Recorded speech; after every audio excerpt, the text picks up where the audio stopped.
taking over, that's a promise, not a threat. Uppercut season off top, you stop breathing.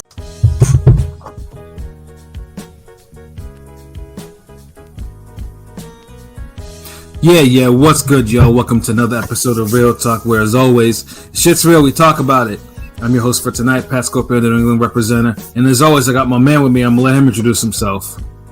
Yo, what it do, man? Mr. RingGameRadio.com in the building. El Capitan, Jesus Shutterworth, the God, go artist, LB, lot of them talks, you know what it is. World still alive, let's get it. Thursday night rants, nigga, what it do? One take, motherfuckers. Yes, sir. You know, rant night, of course, you know, gotta love it, man. Ring gang in the house forever and always. And as always, I got my other man with me. I'm gonna let him introduce himself. Hey, yo, what's good? You already know who this is. Your boy King P, Bodega Box in the building. Ring Gang Radio all day. Let's go. We ranting tonight. Thursday night ranting. Let's get it. Yes, sir. Do we have any... and who's been? Y'all, like, y'all motherfuckers need to fucking put, like, I'm tired of you motherfuckers letting your dogs just go out unleashed, unchecked. Like, the shit's getting annoying. Like, control your fucking bitch. And by bitch, I mean female dog. Because y'all just be out of control, letting them just do whatever, roam free. Hey, hold on. Some of y'all niggas gotta control the two-legged ones, too. Hey. I'm just saying. That one, too. But I'm talking about the four-legged ones. Yeah, but the four-legged ones, I feel you though. I feel you on that. Yeah, the four-legged ones are shit on your lawn. Letting them do whatever. Yeah, that too. But I mean, yeah, it's still y'all. If y'all ain't gonna have your dog on a leash, fuck it, you not coming in. Like, we're not doing that bullshit. Fuck out of here. Learn how to fucking control it. Stopping for groceries. Going up different aisles and shit. Like, what the fuck? Chasing the cats out the bodega. Like, oh shit, yo. But yeah, no. Yeah, the bodega, man. Leash your fucking animals, man. Especially the fucking dogs, man. And last, but certainly not least, I got my other man with me. I'm gonna let him introduce himself. Hey, West Fly is Conscious Pilot, the West Coast Avenger, #1 contender preparing for liftoff. Let's Fly, Ring Radio, Thursday edition. Let's get it. Okay, you did that shit one take, you know what I'm saying, too? Like, always. Pilots on this one take shit, too, man. You know, Conscious Pilot stays elevated above the clouds, you dig? And of course, shout out to the whole other Ring Gang crew, especially PJ, who's currently battling subarctic temperatures in his, from none of your goddamn business, of course, because I can't be, saying his actual location, but none of your goddamn business is his location. But yeah, where he is right now is, there's igloos and shit like out there, man. Like, yeah, the temperature was ridiculous when he texted me. I was like, what the fuck? And I showed this nigga LB. So it was like, yeah. As I told him, this nigga, like, bro, gotta come down to Florida, man. Like, yeah, maybe this year though. Yeah, he needs to come out. Location of of no name, of course. He needs to come down to Florida. He needs to come down where it's warm and sunny, man. Yo, see, this nigga's in Canada. Goddamn, like, what the fuck? Canada's a big ass spot. Like, like, this is cold up there. That's all. Like, goddamn. But yeah, speaking of PJ, y'all follow us on TikTok, because I just put up a new video of PJ actually sparring some nigga who look like he's like 6'7" or 6'8" or some shit. But hey, is that some other height shit that where that tall nigga starts getting that work, nigga? Is that what we talking about? Is that what you selling, nigga? Is that what's I mean, it's a good video. Like PJ made me proud. Like, that's what I'm talking about. It's a good video. So I know I'm gonna watch this shit. I'm gonna be pissed. It's good. We gonna share it on Twitter tomorrow. So they'll be prepared to see that. But it is on TikTok now. PJ sparring like somebody who's like Nikolai Voluyev's height. You know what I mean? But it's good. It's entertaining. I tell you. Shit, it was better than Wilder last fight, nigga. But yeah, I mean, hey, tall niggas gotta, know what it is, like. Yeah, but I know it because every time this nigga specifically mentions this nigga, is blessed with height, they already know he's probably getting some work. They already know what time it is. I ain't gonna what y'all want me to put up a video of PJ getting his ass whooped? I mean, PJ is PJ. Which ain't gonna happen. Like PJ could probably whoop my ass, so that's why I know at least that's believable. But just some random tall nigga just getting the work from some other short nigga like. Yo, so hold on, why I can believe you can say PJ could whoop your ass, but you don't think I could whoop your ass? Like what the fuck? Like that's the shit. It's a dark skin thing, bruh. You sound like Cam and Paid in Full. Like I give up a few niggas in Baltimore, the Carolinas, but I ain't gonna snitch on no Harlem niggas. No Harlem niggas. I mean, African nigga might put hands on me, pause, but a light skinned nigga, get the fuck out of here. That light skinned nigga, no, not happening at all. Like, hell no.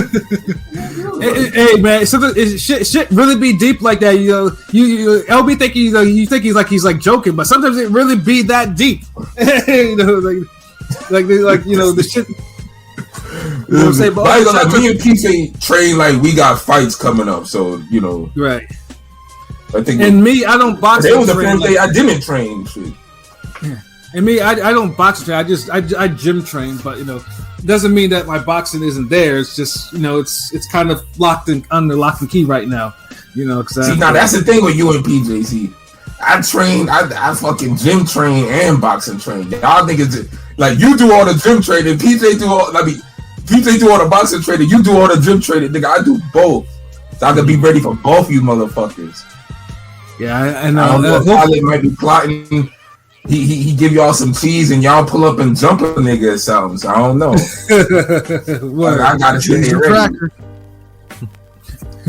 But also shout out to the people that are in the chats right now. I know Henny God he had to leave a comment even before we even started that shit. Like damn, he said he might miss this, but Katt talked about his fellow comedians. I believe him. Katt talked about himself. That man lying, and we're definitely gonna get into all of that.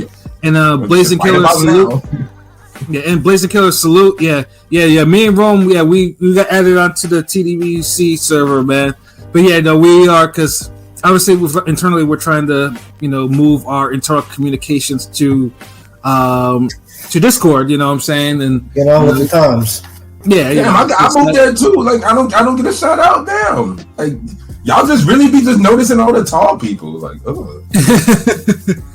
But because obviously Elon's Twitter has kind of been trying. And stuff like that, and then we have bringing members who can't even get into our chat in there for some odd reason. Lord knows I've tried troubleshooting that. So I was like, you know what? Let's try. Y'all never made a new one, nigga. That's no. There's a new one. I think Dizzy. Is it Dizzy? He made a new one. He sent the invite to me. He probably sent y'all the invite on too. Twitter. On DM and Discord. Oh, so I didn't know. Pull that up. Yeah, no, I didn't go back into Discord. I haven't gone in since this afternoon. Once I left work. But yeah, I'll take a look at that too. And then shout out to Rob D. I see. Katt gave everyone the blueprint now. Everyone want to talk crazy on the podcast. Yeah, it is. And Steelers are pulling up in cold ass Buffalo. Yes, they are. They absolutely, absolutely, sir are. So we did a little football thing. Last podcast, should be hopefully published by tomorrow and shit, because Are y'all gonna do a Super Bowl one? Oh yeah, when the Super Bowl, absolutely, man. You already know what time it is. Motherfuckers pick it right this time, nigga. First of all, nigga, I'm sensitive about the last Super Bowl, so I'm gonna need you to keep quiet about that shit, my nigga. Don't be telling me about any. Don't be pick right, nigga. I picked right. I picked the winner. Sorry, Pat. I picked the winner. Nigga, I picked the right one. Just the fucking refs took it from me, my nigga. That's the problem. Nigga. Nah, I mean, I could have sworn Pilot got it right for real though. Nah, nigga, the refs cheated me, nigga. That I got that shit right, nigga. Ain't no fucking hole. All right, so who got cheated more by the refs? Barroso or the Eagles? The Eagles, nigga. That was the Eagles here for the Super Bowl, nigga. Now we Pilot. What's the answer? Barroso? It's Barroso. Sorry, Pat. It's Barroso. Oh, okay. I mean, that's 2-1, man. And Man, fuck y'all Jets and Rams fans. What the fuck y'all talking about? That's the Eagles fan. got cheated. That's the fan. It's okay. He's Okay, you know what I'm saying? You know, it's in the past. I told y'all football fans before light skin. I was about to like go off. And I picked the Eagles too, so I was wrong. But we're not gonna. Oh, well, you know, we're screwed. The Eagles, I can't fuck with them niggas. Yeah, because I support them. That's what they fucking do. I don't got an issue with the Eagles, so. Yeah, well, I mean, everyone got issue with the Eagles, man, because you know, Eagles are the second most hated team in the league next to the Cowboys. Nah, they're not more hated than Keith Thurman of the league. The Cowboys are probably the Keith Thurman of the league, you know. Now, who's the Golovkin of the league, nigga? Right now, it's probably the fucking Ravens. So, oh damn. You know, but yeah, I'm not mad though. You know, because we are going in there. You know, it's a new playoffs. You know, so we'll see what happens. And Anthony Manzano, when do you guys want to do the combination show about me talking about comics, rock, music, and old school wrestling? Oh damn, you're on it. Shit. Yeah, damn, you got the smorgasbord of topics like yo, bro. But now we plan on introducing a interactive show for Thursday for everybody. We'll talk about it at the end, but we definitely starting it next Thursday. So y'all tune in. We're back with the motherfucking music. I know we've been ranting, but you see this Katt Williams shit and all this other shit going off. I mean, like we gotta talk about it. So yeah. And then because I know Anthony. Let me stress this other two questions before we go, because I know Anthony's gonna ask me to take to double back. So Pat, you're saying the referee screwing the Dolphins with that get back for you guys not winning that Super Bowl? Quite possibly, yes. You know, I'll say it. And then I think the 49ers are more hated than the Eagles. They are not. You know, motherfuckers love them some fucking Niners out there, man. Like, they're not hated at all. I mean, well, they were hated after the Kaepernick shit. You know, some people still haven't forgiven them or football in general for what happened with Kaepernick, but you know, but I feel like it was 10 years ago. Bro, like there are people who legit stop. I know people who legit stopped watching football because of that shit. Just that one isolated incident, and it's a fucked up incident. Don't make no question that this make no sense. Kaepernick definitely did not deserve to be blackballed. Like dude did nothing wrong. But the NFL is a good old boys league. Like you can't. There's certain things you can't do publicly. You know what I'm saying? Like and it cost him his NFL career. Motherfucker took them niggas to the Super Bowl and everything too, but the NFL was like, and he was one of the most popular players and all that shit. And that motherfucker was still in his prime. But the NFL doesn't want, rebels. And that motherfucker was a whole rebel. A light skinned nigga with a big ass afro kneeling. Nah, they don't want that shit. Like, nah. Like if it was a dark skinned nigga, like they probably like poo poo that shit. But I was a light skinned nigga. I was like, hold up, this motherfucker is the same color as me almost, god damn it. And what's he doing kneeling and shit like that? Nah, they can't do that. Nah. Yeah. And but if you're light skinned, you don't encounter racism. Yeah. They don't. You held into like crazy standards. I don't know about the 49ers. I don't know about the 49ers, but there are a couple of teams that are more hated than the Eagles. So yeah, like the Cowboys. Is the Eagles top 5 hated? Yes. The Patriots are more hated. Cowboys are the Packers get more hate. The Packers, Steelers, the main teams. The main teams. The Steelers get more heat than the Eagles. Yeah, so the Eagles aren't even the most hated team in their own state. I say Eagles might be fifth. The Steelers are more hated. Eagles could be fifth, but it could be fifth. So so they top 5 then. So you probably say they could be fifth. What about that? I mean, I would get me. Maybe I'll give them fifth, but yeah. Okay, all right. I mean, top 5 is enough. Yeah, they don't like all. They don't. Yeah, no one likes the Eagles like that. Though. But if all their fans are like Pat, I can see why though. Nigga, they're more obnoxious. You serious? Them niggas are obnoxious. If they're worse than you, I can see why. I don't even want to see it. Like, bro, I was there. Trust me, the shit that I saw. I think it's like the Canelo stands of football or some shit. Bro, the shit that I saw at the Super Bowl parade, and on top of that, I was drunk all fucking day. Like I did I was wilding out. Yeah, like there's some Philly fans that are far worse than me. Like the YouTube videos are up there. What them niggas were up to? There's at least two fans I know worse than Pat. One of them is that sicko pervert fucking EDP 445. Worst Eagles fan ever. That motherfucker is that.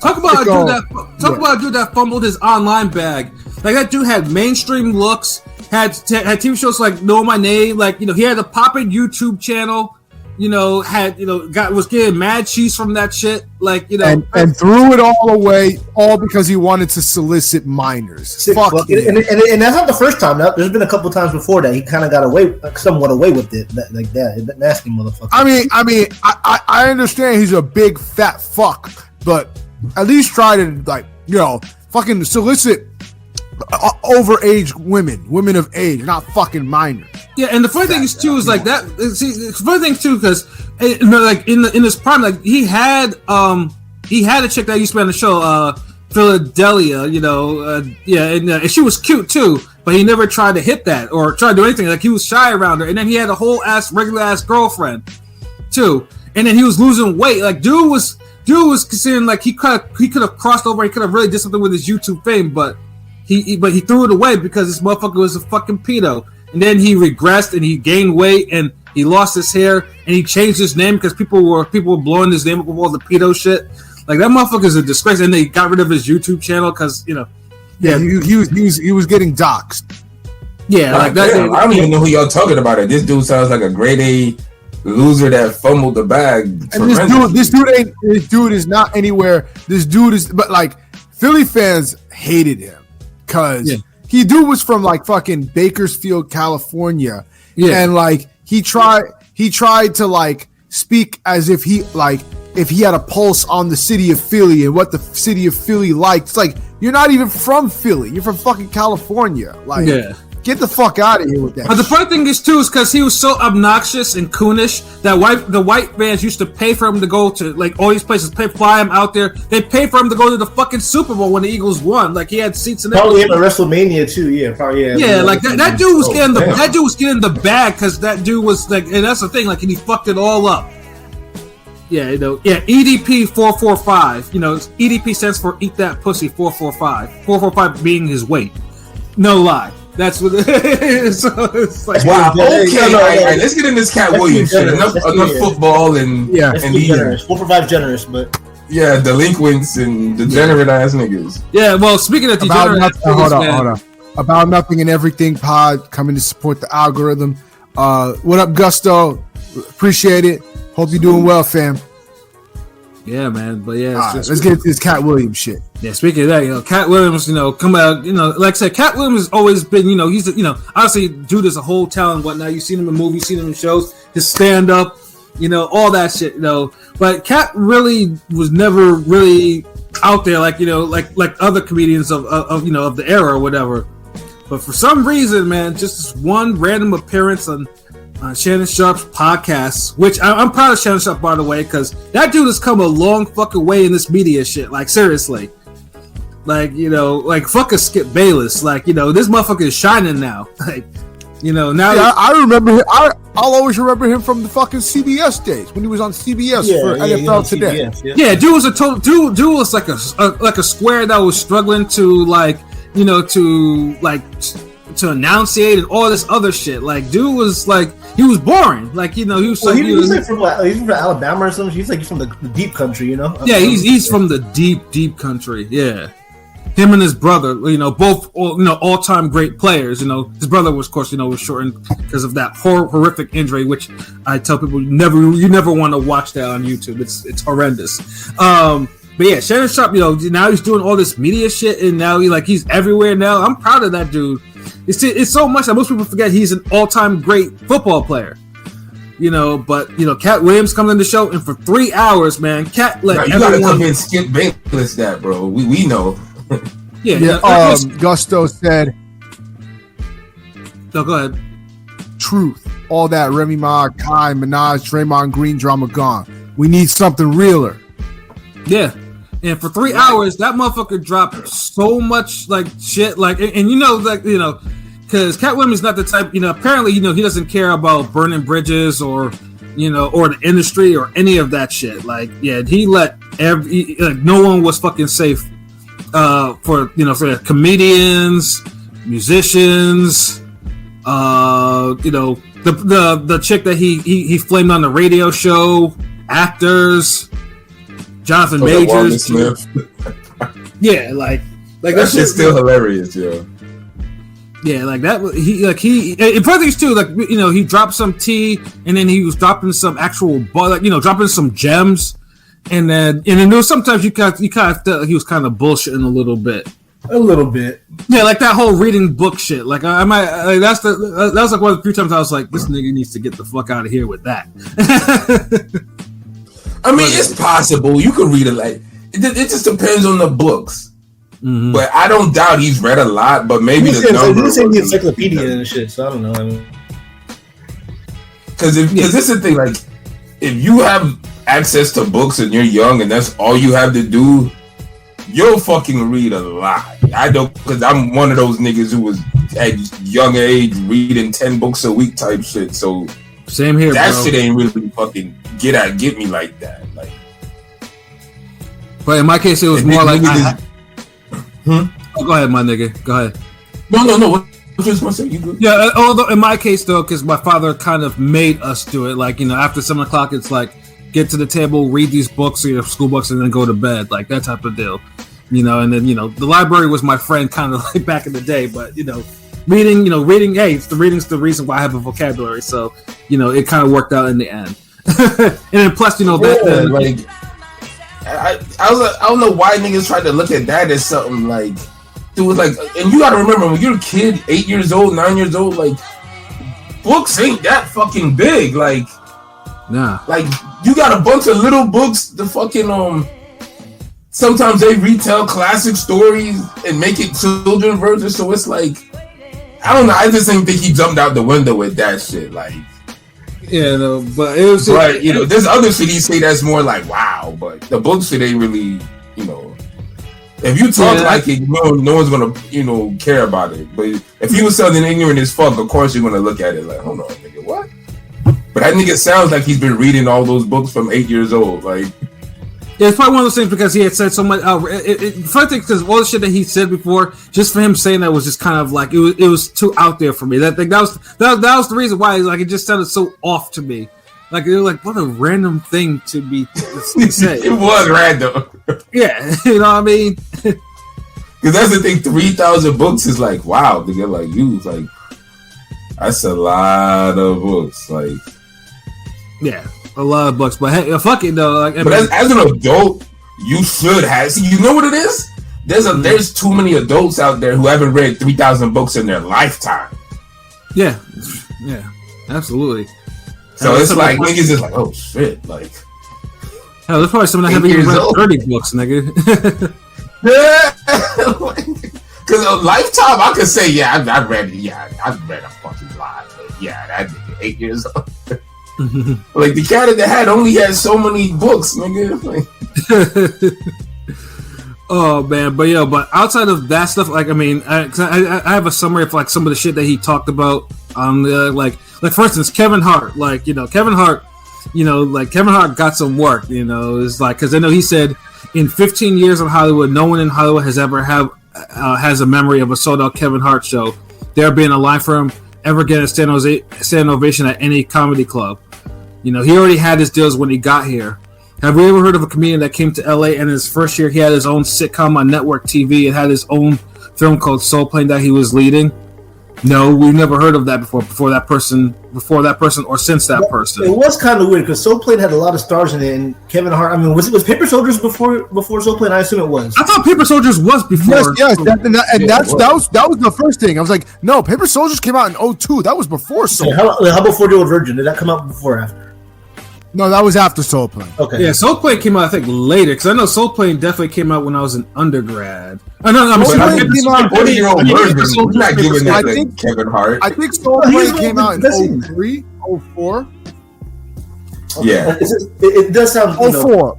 It does sound kind of plantish. You know what I'm saying? Industry plantish. No, but see, that's okay. But here's the thing: like we've seen Kevin Hart be at these little clubs performing and shit, like in LA and California and shit, like right. So that's the one thing that I was like, like you can't deny Kevin Hart didn't have the whole like machine behind him, but yeah, Kevin Hart put in work though. I mean, that's the one thing that's what I'm saying. Like, I don't think he just that. I don't think the machine did everything for him. Like, as far as the whole coming up from the bottom, I think Kevin Hart was one of those dudes that he took advantage of having that push early.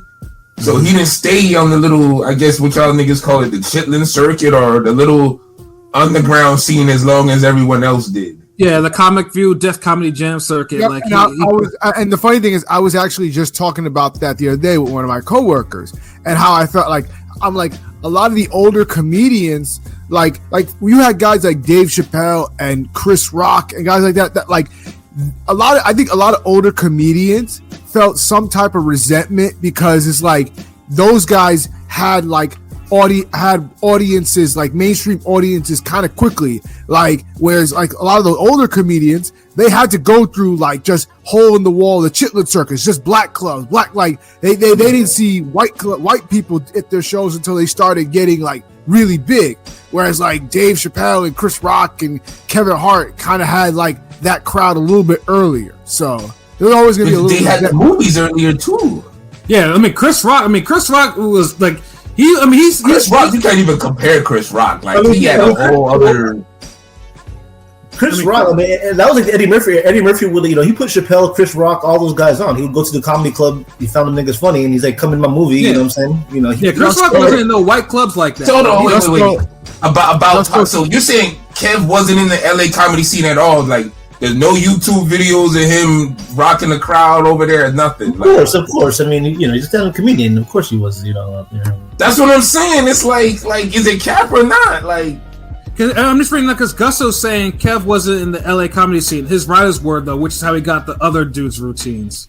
Which no idea is original because cause I know that comedian shit is cutthroat. Them niggas be out there like that. Like they don't think twice. If they think your shit is funny, they're gonna bite that shit in some way. Like I can see that.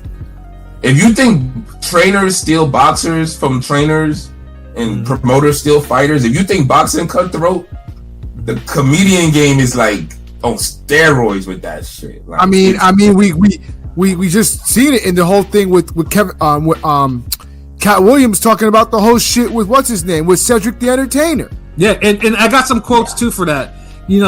For Cedric the Entertainer, he said Cedric's sitting here telling you why he ain't a movie star. He over here looking like a walrus. He can't even get his arms off his stomach. Sitting over here, why am I not a movie star? He never wrote anything. Remember when Cedric the Entertainer starts?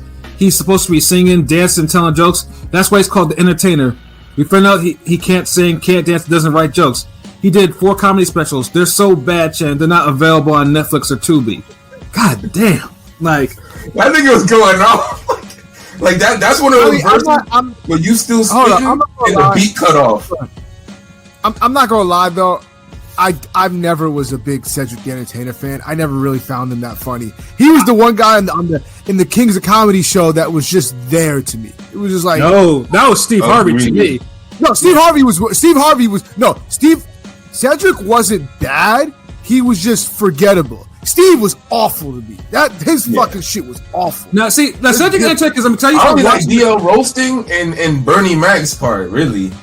I mean, listen, because Cedric, I used to watch Cedric when he was on Comic View, like back in the day, because dude used to be out there, and I always thought he was dope too. Like, I mean, because he always made me laugh. Like, I didn't think anything of it. Like, dude. Nah, but see, Comic View was like his prime performances. Like, if you go off his Comic View performances, you would have thought Cedric the Entertainer would have blew up as a way bigger star. Now, there's someone who just did shows sometimes. But there's a lot of revisions. There's a lot of revisionist history on Twitter because, I mean, Kevin Hart has funny moments, and so does Cedric. I mean, so people are saying they're not funny. The only time I really the only movie that I found Cedric really funny in was Barbershop. That's it. Yeah, Barbershop. I mean, he was funny in Welcome Home, Roscoe Jenkins. Like, he was really underrated in that. He was funny in Top 5 with Chris Rock, to me.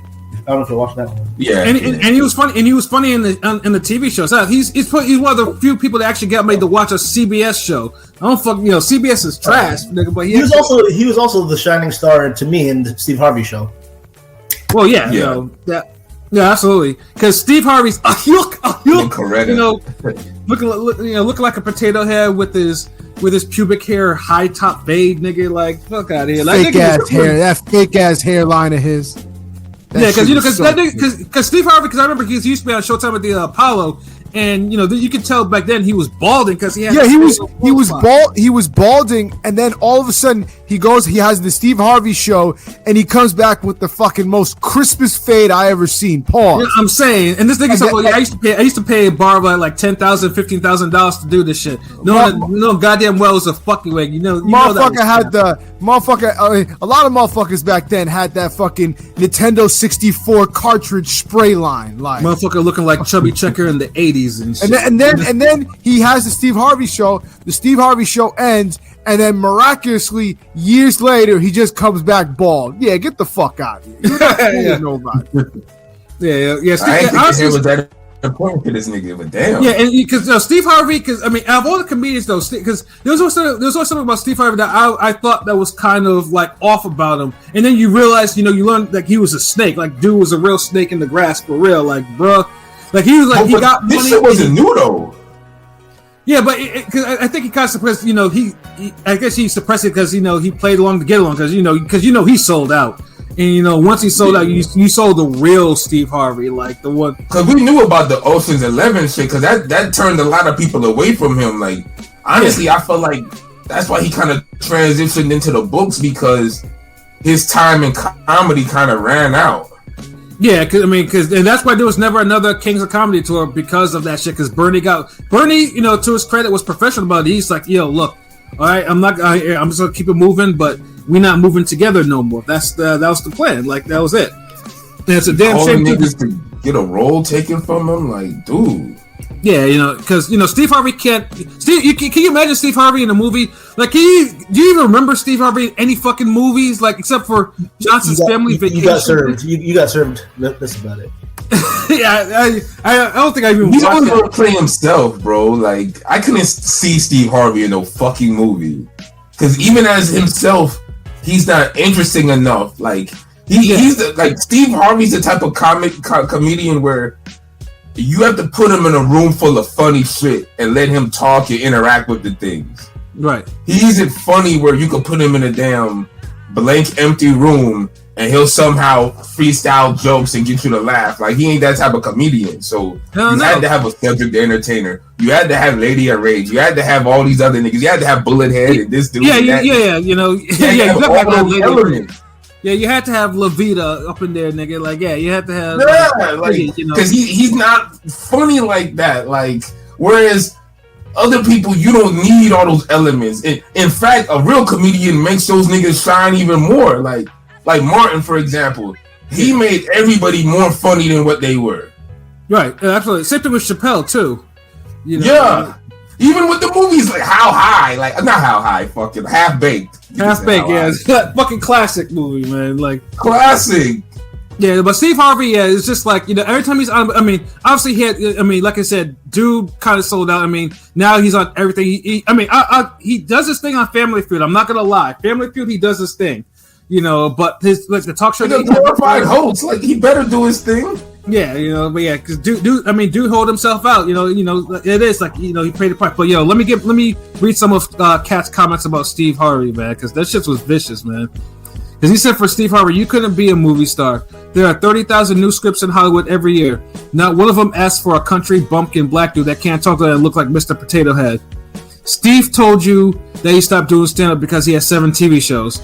The only problem is when he stopped stand-up, he didn't have those 7 TV shows.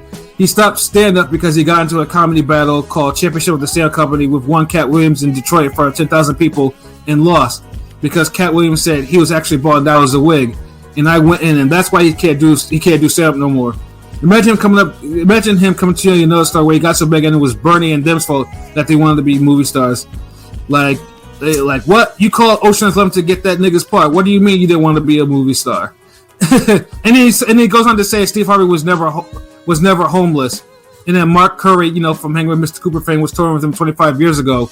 He was making $3,000 a show in cash and doing 5 shows a week. That's what I'm saying. Like, that's the trife shit that people be talking about, and then and Katt just let more of that shit out of the bag. Cause these niggas want to act like they on some grassroots underdog shit, and it's like y'all niggas had the bag the whole time. Yeah, exactly. Stealing on top of that. Yeah, Like I said, Steve. Like I said, though, good for Steve Harvey for making it. But like I said, Steve Harvey can just stay on TV, but I don't think he's ever going to be as bigger than what he is right now. And then basically, Steve Harvey tried to say, "Started from the bottom, now we're here." Yeah, right. Yeah. Steve Harvey is a piece of work, man. And then, of course, Mark Curry hanging with Mr. Cooper shit did it though. Yeah, because he stole Mark Curry's whole. Yeah, because I saw the clip. He stole Mark Curry's whole routine. And the funny thing is too, because I watched that Def Comedy Jam special, and I thought they were just two cats talking or whatever. Because I didn't think much of it, because they didn't look like they were heated or whatever. But I remember thinking Steve Harvey looked like he didn't want to be bothered with dude, and and then of course now that they put attention to it, because you saw other comedians kind of stepping in between them. Because it looked like Mark Curry was about to hook off on him. Shit like that. Open don't play, nigga. Yeah, hell no they don't. And then, Katt goes on, talks about Kanye. And, he says, I suspect that we're pretty awful people if we say that somebody got a mental illness and then we watch what they do. If you say somebody got special needs, then why would you be watching them and holding them accountable like everyone else? Wouldn't you grade them on a curve? Because, what are we reacting to? You're the one that put him in a position where he thought he was God and can call himself Jesus. You're the one that told the guy that writes musical lyrics that he was a genius. You're the one. So what do you expect? The guy married a whore.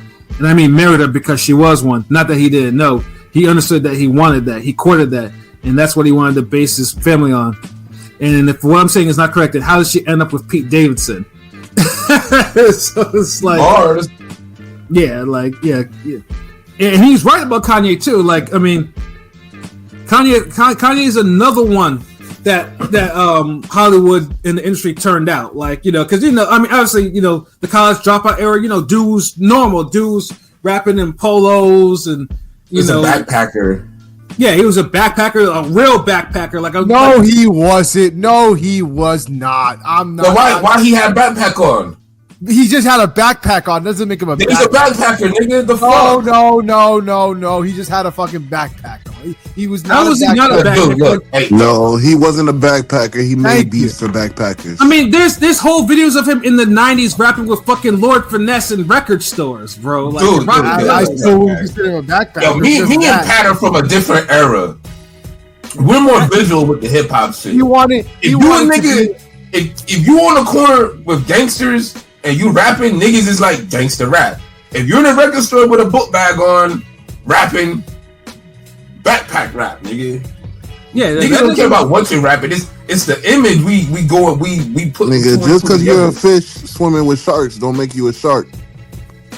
If the sharks ain't fucking with you, then what are you? Yeah. What the fuck? You a fish that they not fucking with. You talk about a guy that Dame Dash or Jay were not even interested in really signing like that. Certainly not for rapping, just for his beats, nigga. They didn't want to hear that nigga rap.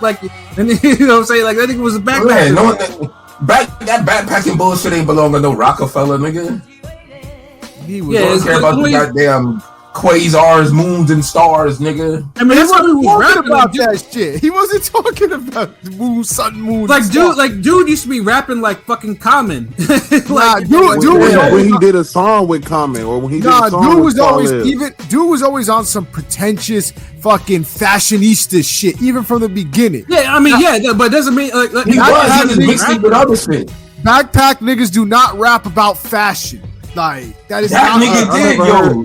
He was the first backpacker that did. No, I never heard one backpack rapper talk about how fly his pink polo is, nigga. Exactly. How many backpackers you knew was rapping and hanging with Cameron though? He always, first of all, and he was too commercial to be backpack. That's another thing. But whatever. We know. I'm not gonna get into this whole thing. This whole thing is about Kanye. A nigga whose executives didn't want to sign him as a rapper could not be too commercial. Right, nigga. Like what the fuck? Like y'all niggas sounded like y'all was 12 at the time. Yeah. No, I remember Kanye. Oh, actually, no. I think I was 13 at the time when Kanye. Okay, I rest my fucking case. God damn it. I rest my fucking case. Next. Yeah, because keep it like I ain't gonna argue no shit with no nigga who wasn't no grown ass fucking man at the time. I want to ask y'all something that Katt mentioned. And he said every stand-up comedian's goal is to be in movies. Do you guys agree with that? Hell yeah, of course. Yeah, I would say about 95%. Yeah, like why? Yeah, that's like saying, okay, every boxer's dream is to become a world champion. Would you not say that's accurate? That's very accurate.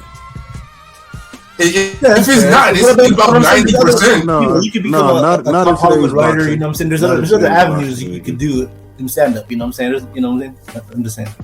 Yeah, because I mean, are you becoming a stand-up comedian so you can sell the best merchandise in the world?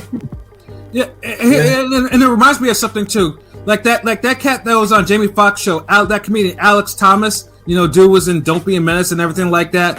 I remember too that he gave an interview and he was giving and dude was really pretentious too, because you know dude never crossed over, but he always said like he was tired of doing all these black movies and shit, and then he was in that movie with Tom Hanks, you know, where he's talking to the volleyball Wilson, and they cut out his part, and that dude was talking about that was the highlight of his Hollywood, and he was like, man, if I ever got a chance, like I would leave all this black shit behind, and talking like that, and he was a whole comedian. He never did. He was just a writer. He was just a writer, and he wanted to cross over. All comedians want to cross over because it's bread. You get money to do that. Like you get a lot of money.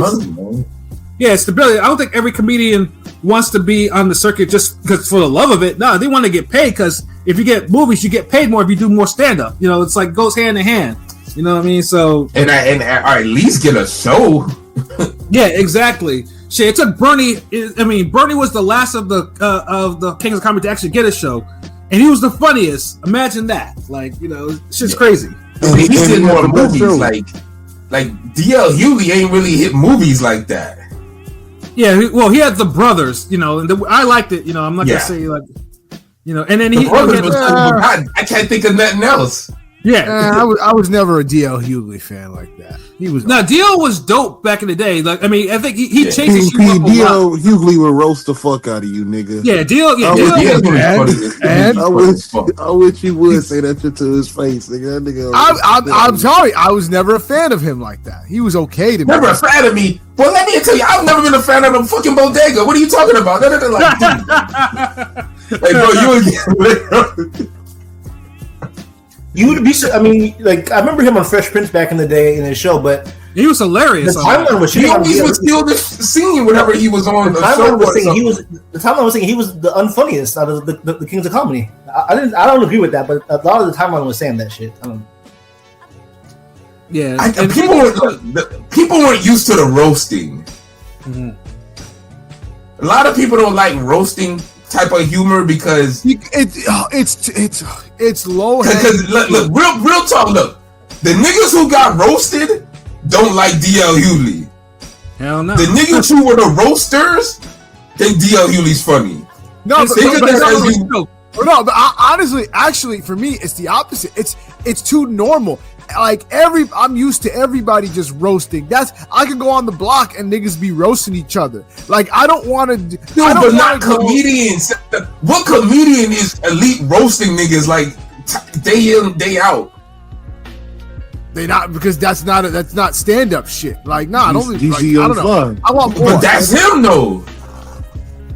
That's what makes him different. If you got 500 comedians in the world. And there's one nigga who brought the block roasted to the professional level, to the highest level. That gotta count for something. I look at roasting the way I look at like imitation. Like people who their comedic style is based on just imitations. It's cool, but it gets old quickly. How? Because roasting is like one of the most organic. You can walk into a room. No two niggas look the same, so everybody can get roasted differently if your mind operate at a certain level. And on top of that, though, comedians, it's like freestyling.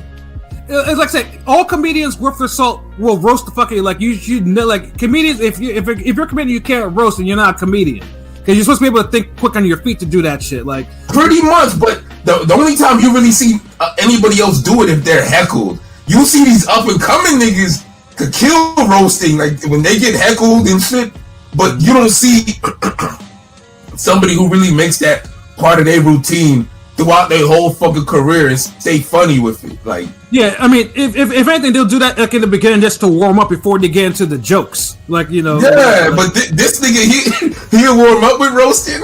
He'll get to the middle, like, all right, I'll roast the nigga again. All right, there you go. Get to the end, like, I'll close out with another roast. Yeah, a comedian that just roast ain't really. I mean, you do that for actual roast, but if you do it as part of your routine day in day out, yeah, that's not comedian. That's just a nigga that knows how to roast. That's what I'm saying. That's my whole point. But that's the thing. It's like with Wilder with the whole fucking right hand shit. Like, even though that's the only thing he really knows how to do, there is some skill in what he does because even though we always criticize Pops and everything, he still has to pull it off. And for DL Hughley to make a career out of primarily roasting niggas is still a fucking accomplishment. I didn't say it wasn't skillful. I'm just saying it's not my cup of tea. That's all I'm saying. I'm with you, P. I'm with you. That's not my cup of tea either. It's a correct. Because y'all the ones who were getting roasted in high school. Just like impersonations aren't my cup of tea. It gets old if you're leading with if your whole gimmick is based around impersonations like Ari Spears. That shit doesn't go very far with me. That it's funny at first, and then eventually it's just like, oh, okay. You the nigga that just impersonates everybody. Nigga, that's Cap. Have you ever heard of Jeff Dunham? You know who does what he does better? Avion Crockett. What's up? Nah, I say because you know why? Because it's like Ari Spears ain't talented, like ain't creative like that. Like he's talented, but even then, like a guy like Avion Crockett does the impersonations and that whole routine even better than him. He does. Like there's levels to this shit. Ain't no one out roasting DL. He get my respect just off of that. Yeah, and Jay Farrow, yeah, I actually like his impersonations, but outside of his impressions and shit like that, he's not that funny to me. But when he does, remember he had a whole TV show, like a whole season.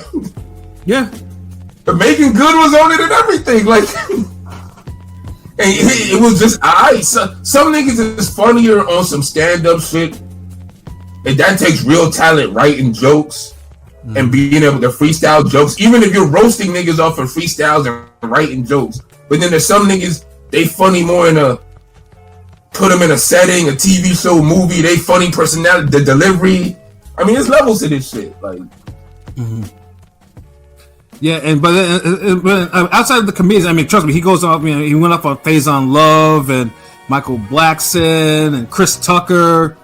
The Michael Blackson, I was happy about the Michael Blackson shit because fuck that motherfucker for too long has just been doing that fucking African accent, basically being basically portraying all the ignorant stereotypes about Africans to everybody else. And I'm just like, yo, basically being a beach ass nigga. Yeah, that shit is not right. Like, bro, that shit's never taken off. I mean, truthfully, I do think he's actually funny. That's the thing, though. But yeah, he's decently funny. I ain't gonna say he's not funny. No, that shit is an African minstrel show. Like, nah, I'm good on that. Damn, nigga, are you African? What the fuck? Because funny thing is, dude is actually real as fuck. Because dude is trust me, people back in Ghana don't think he's a minstrel show. I'll tell you that. That's for damn sure. His comedy may not be for everyone because he really exaggerates, but I mean, like that nigga's been doing that shit for like 30 years. But that dude is smart. He's paid. Like he's another Pat. He's another DL Hughley where he took one lane that you didn't think you could just do something with and extend it and make a career out of. Like, so he get props for that. But him when he called himself top 10, fuck out of here. Yeah. Michael Blackson is not no goddamn top 20 comedian currently or all time. Like when he said he even had himself at number 10, fuck out of here. Yeah, no, yeah. I mean, but like I said, seen that little list he put up, nigga. Like, nah. And also truthfully, he was also right about Faison Love too. Like Faison Love is probably the biggest hater. Like, He's a bigger hater. He's the biggest hater out there. People say Katt is a hater. Faison is a way bigger hater. And a bully too. On top of that, yeah, because he said for. I mean, he's big worm, nigga. Yeah, I mean, for what he said about Faison, he said, "I only put on comedians that are funny to me. Anyone that ever told you differently was a fat Faison liar. There's nobody like me in the there's nobody like me in the business." Faison said that getting a Netflix special is easy. I have 12 specials. Guess how many Faison got? 0. Marquise said, by the way, my shout out to Marquise. He's like, Blacks have been doing Dikembe Mutombo for too long. No. Basically, he does. Yeah. Yeah, it's like, I mean, obviously, like, yeah, because, I mean, Michael Blackson, like, you can't make a movie. I mean, he's been in movies. He's been in a lot of B movies. I mean, obviously, the next fight thing. That's why he can't be top 10. Because he's no bigger than a 15-minute part in a movie. Yeah, that's pretty much it. Yeah. You can't be top 10 and be limited to such a damn minor role in everything. Like, that's worse than being damn Michelle Rodriguez typecast. Yeah. Right. No, at least you could make a whole movie around that typecast. Like, could you make a movie, Michael Blackson movie, really him starring? Like, what the fuck movie could you put him in where he's the main guy for a 90-minute movie? Coming to America? Nah. Hell no. But you think about it, like, you really couldn't, like. But hold on, let me run back some of these damn comments, yo. It's like niggas is like really cooking in here. Hold on, where we at? Said ain't alright. Shout outs to Rob D. What they do? Said ain't bad, not amazing, but not bad. Yeah, agreed. Steve Harvey. Never been too big on Kevin Hart either. Kevin Hart. Rest in peace. Kevin Hart's funny, but that's the only comedian that ever mattered, nigga. Huh? He's funny in situation like I used to like Husbands of Hollywood. He was funny and he's funny in certain situational stuff. You know what I mean? I still use my debit to my checking. You know, that's a classic line though. You know, I'm hanging out with you. He got too mainstream because all his shit's like all his movies are like Marvel movies. They're like they got too much of a formula. Like pair him up with a tall nigga, pair him up with a small nigga, pair him up with a white dude. The same movie just. But I mean, he's swapping out the partner. Yeah, I mean, his movies are kind of hit or miss. Like when it's on, like the movie they did with the dude from Breaking Bad or whatever, like where he was in the wheelchair. That was actually probably his best movie, like acting wise. And then you get some of the Netflix trash that he was good at the Netflix show with Wesley Snipes. That was actually a pretty good show. That was a great fucking show. And I know, LB, I told you about that show. I told you to watch that. Yeah, it's funny because I never saw that show. I've heard good shit about it. I gotta see it one day. Kevin Hart was in. Yeah, it was him and Wesley Snipes in there. That shit was a tough show. Like I was surprised. Like that shit was raw. Like, you know, like there was none of that. Wesley though, you know. I mean that too, but there wasn't a lot of that buffoonery that's in a lot of the Kevin Hart movies that we see, like on specials and shit like that. That was a hard show. You know, I was impressed. But then the buddy movies, which Kevin Hart's really known for, like the ones with The Rock or Ice Cube and shit like that. I mean, they make bank, and but. And they hit or miss too. Like, I mean, Get Hard pause was actually kind of funny. You know that actually was. You're right. Like that was one of the funnier like collab ups that nigga had.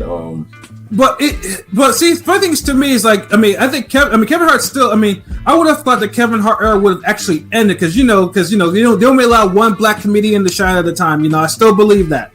One at a time. The one at a time Negroes. Yeah, no. I would have thought his era would have come to an end. But look, if you think about movies, nigga. Who got better movies, Chris Tucker or Kevin Hart? Chris Tucker. And how many movies? And Kevin Hart been in like 40 movies. Chris Tucker had a great run, a great 5-year run. Like he was in hella classics. The only 2 movies Kevin Hart was in that I really liked, like that, like I count as Kevin Hart movies. I'm not counting 40-Year-Old Virgin as a Kevin Hart movie. Nigga, Ride Along was it. That's it. That was it. All I know is Paper Soldiers is one of them. I like Paper Soldiers, and what's the other? I forgot Soul the name. Plane. Soul Plane. Oh, Think Like a Man? So in 3. No, what's the movie where where the guy pays him to to be a groomsman and shit like that? That one was actually pretty funny. Oh yeah, that was funny as fuck. Actually, I know what you're talking about. Damn, what was that? I know what you're talking about too. Like, fuck, what's It's like a get married or some shit, or yeah. I mean, the one I was talking about. The one I was talking about before was The Upside, but then he was paired, with the wife. The Wedding Ringer. There we go. The wedding, yeah. That was funny, and Get Hard was funny. Pause. And I did like Night School. Night School was actually got some laughs out of me, but mostly because of the side characters on there, largely. But yeah, no. Oh, Night School ain't no Kevin Hart movie, is it? Like, yeah, it is. Of course, it is. He's a main nigga. Yeah. Oh wait! That's the one with him and Shorty, right? Yeah, with Tiffany Haddish. That's not funny. Tiffany Haddish is definitely not funny. No, she's not funny. She's just okay. weird. So Cat Williams was right about that. Yeah, Kevin. Yeah, but hold on. Tiffany Haddish reminds you of like that cringe auntie that you be like, yo, when we leaving this lady crib type shit. It's like a hit or miss. Like if you put her in her element, you'll have the time of your life and it'll be funny, it's cool. But then she tries to bring that energy from that element to everything y'all do, and it doesn't work. No, did Katt ever say anything about her in that special? I'm trying to remember because he said a lot of shit in that 3-hour special. He said she never sold out. Remember when he said that? He said she never been to a comedy club. Oh, what'd you say, Rome? He said she never sold out a comedy club, or you never seen nobody line up to go to her show ever. I believe it. Trust me, I think she's a plant. No, Tiffany Haddish is not funny at all. Honestly, and I hate to say this, but like most female comedians are not funny. I'm sorry, I hate to be that guy. But Samore was funny to me. I can't say that. Samore, no, I'm not saying there are some that are funny. Samore's funny. Wanda Sykes is funny, but like a lot of them, no. The funny thing is too, I never thought Wanda Sykes was funny as fuck. I never used to like Wanda Sykes at all. There was something about her that rubbed me the wrong way until Wanda Sykes is okay. I liked Wanda Sykes. I thought she was funny. She ain't better than Monique though, nigga. Monique was one that I was always on the fence about because I'm not a Monique fan. No, because that whole thing, like that the whole fat girl vibe. Hey, who the fuck you a fan of? That's what I'm saying. Like, you're not a fan of the queen of comedy, nigga. Who the fuck is you a fan of? No, she ain't the queen of comedy to me. That's why I said a lot of women are not funny. Monique is funny. He's probably on the side with stand up. Like, I don't get it. Like, the Parkers was hilarious. Nigga, you ain't fuck with the Parkers? I mean, I fuck with the show, but Monique, the whole thing about the nigga, I hated her character she was on was kind of annoying to me. Yeah, her character in that show was retarded. I mean, it was, dude. That's like asking for like a realistic plot in a No Limit movie. Like, damn, I got the hookup. It really kind of fell through with the last act. Like, the Parkers was a whole bunch of buffoonery. They gave a big black woman the daughter, single. They in a crib. They both single. They both eating chicken. They both gaining weight season by season. Son. Parker's is lit. Like, she chasing after one nigga that's fucking 17 bitches and still don't want her, but she's still going after that one nigga.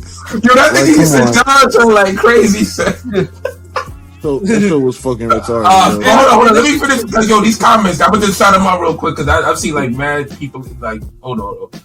Hey, Miss Bitch, what up? Yo, you be running your fucking mouth, shorty. Like, what the fuck? Yo, fuck off. Eminem Shuttleworth, nigga, chill. Hey, what up, dude? John's data. What it do? Ring gang. Salute to the crew. LB, what it do, man? Salute.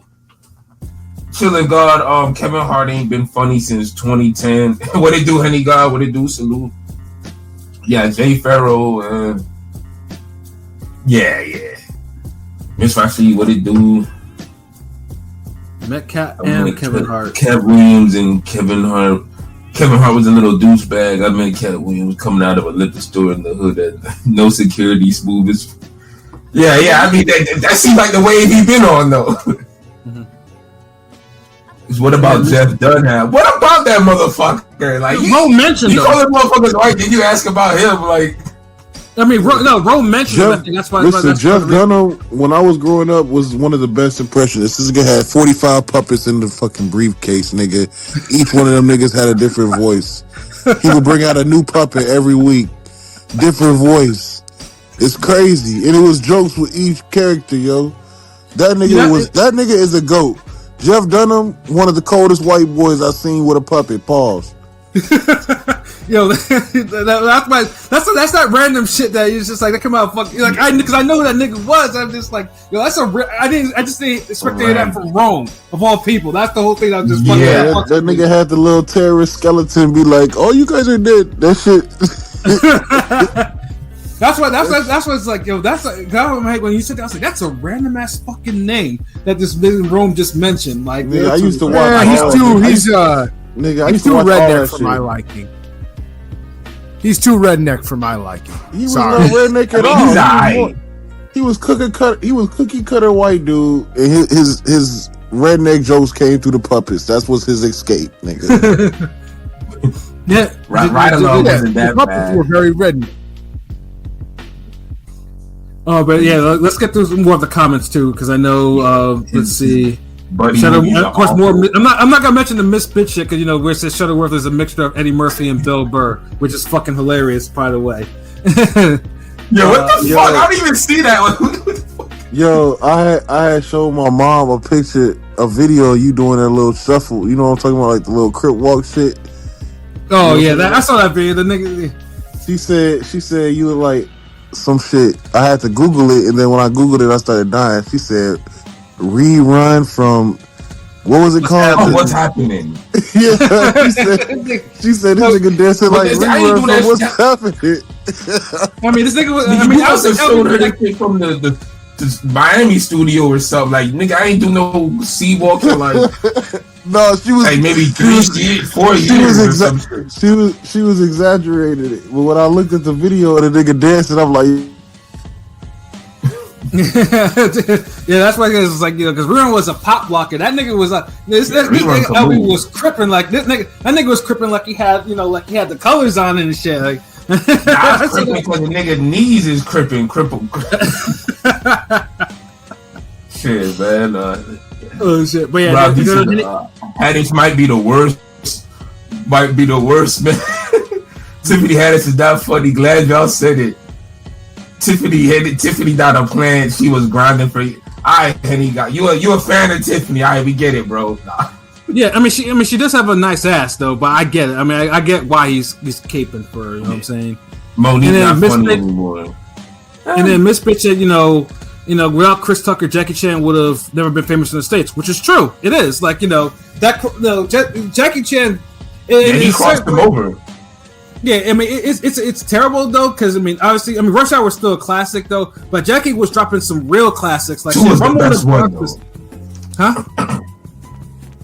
Was that LB? Oh, no, I was saying 2. Rush Hour 2 is the best one. I mean, I think one is mostly because I think Chris Tucker that was prime Chris Tucker in the one, where 2 was kind of he had kind of changed up a little bit. But yeah, it's like it just felt like a bigger movie. Like I don't know this.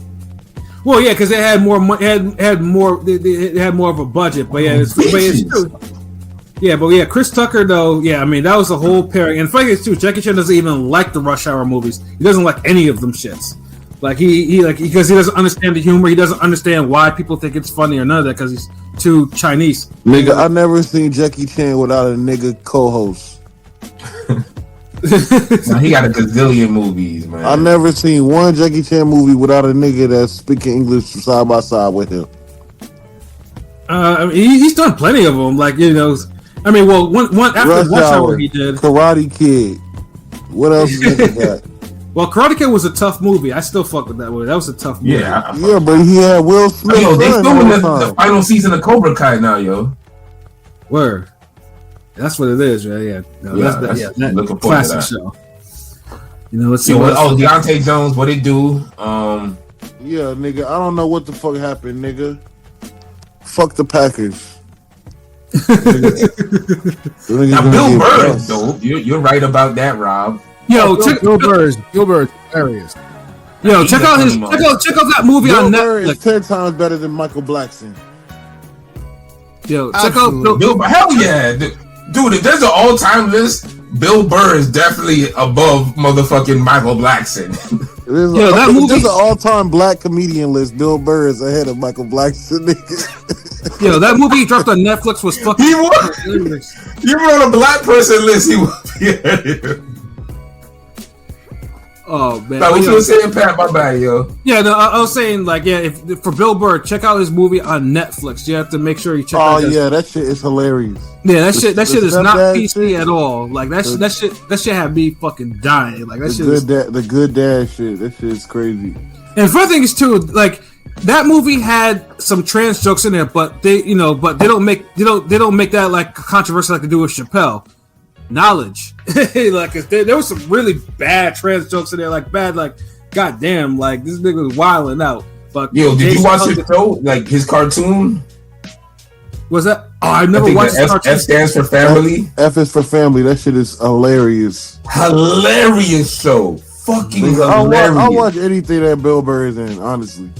Dude, like that F is for family. Like I was checking for that like every season. Like it's like this nigga be cursing and just. Real quick, who do y'all think is funnier, Cedric the Entertainer or Bill Burr?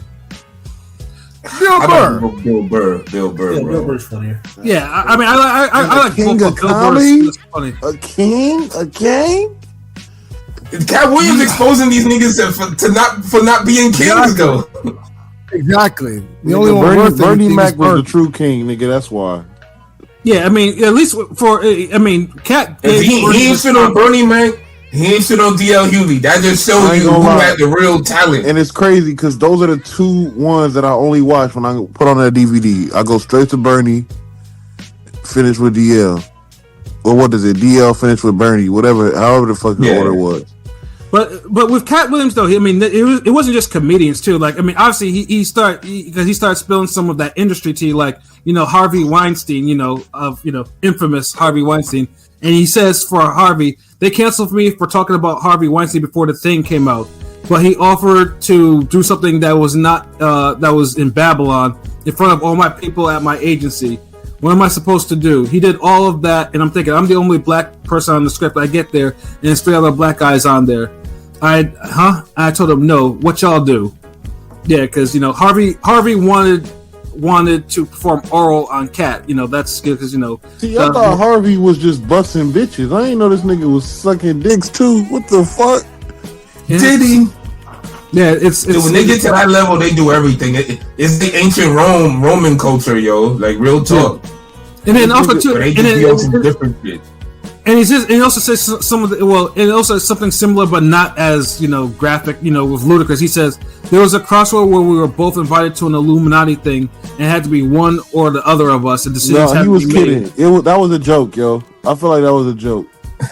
I don't think it's a joke. Nigga, the way he was saying it. Who said like? So I was invited to an Illuminati party. Like, it was him and Ludacris. It was like a straight face joke because I feel like Shannon only asked that question because them niggas look exactly alike. So he was like, "Yo, so do you know Ludacris?" Like, yes, nigga. Everybody says we look alike, but you know what? Let me shut this shit down.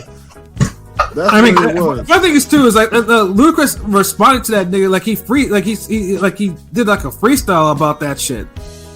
Yeah, that nigga's gone. Fuck that. Nobody's watching that. And then of course he talked about Martin trying to put him in a dress and shit like that. And I mean, I'll say that's always a thing. Like Big Mama's House is a classic, regardless if he had a dress or not. It's a classic. Nia Long was in it. Terrence Howard was in it. Well, he was only in the first one. He was only in the first one. Terrence Howard. But Nia Long is in all of them, nigga. Yeah, no, I mean, Big Mama's House 1 was cool. Big Mama's 2, I think, was just a little bit too much with the dresses and shit. No, but 3 when she was the nanny, nigga. Ooh. Wait, what? There's a 3? Y'all niggas wildin'. Yeah, 3 when she was the nanny for like the white family. Damn, man. You lost me. Y'all gonna tell me there was a Home Alone 4 soon, son. And then Katt, he dropped some quotables about Jonathan Majors. Yeah, he said, I didn't want to get with a white woman because I was scared that she might have me running down the street like Jonathan Majors. Not because I didn't like white women. I think white women are great as any other women, but I'm not going to act like I'm scared of them. I have a reason to be scared. You could be King the Conqueror and they could take your rabbit ass down in 2 weekends. First of all, they went around the world for 2 years straight telling any woman that they listened to this was a good-looking Negro. Since when? Since when y'all start liking a big nose? When y'all like a little head and a big jaw? Yeah, this was your favorite actor, nigga. You let us know, nigga. Yeah. I kept asking y'all niggas for months, like, yo, name me a movie or show this nigga's actually good at, nigga. Creed, he was Creed, he was just no, the horror. Niggas enjoy the antagonist, nigga. The harder they fall. The antagonist was who? Idris Elba. Niggas love that character. Why? Just because he was the antagonist, nigga. He the nigga going against the main nigga. That's the only reason niggas. You be the antagonist is just cooler. He was playing the opposite role. Like niggas will get the main role, he'll play. Okay, I'll play the opposite of the main role. And niggas think he's the best fucking shit since sliced bread. The nigga's a mediocre actor. I would not cast. It's not like I'm gonna be writing a movie. I'm gonna be like, you know who needs to play this ugly ass nigga I wrote up? Jonathan Major. He'll kill it. Like, no, nigga. Damn, you really don't like Jonathan Majors, nigga. Listen, he has no role that I'll put him in unless it's a superhero role with a mask on, nigga. Damn! Yeah, this nigga Rome don't like Jonathan Majors. Like this nigga. Yo, this nigga just unboxed this man. He just bow. Yo, Majors must have took this nigga's bitch or something. Jeez, like no. Nigga's trash. He's trash.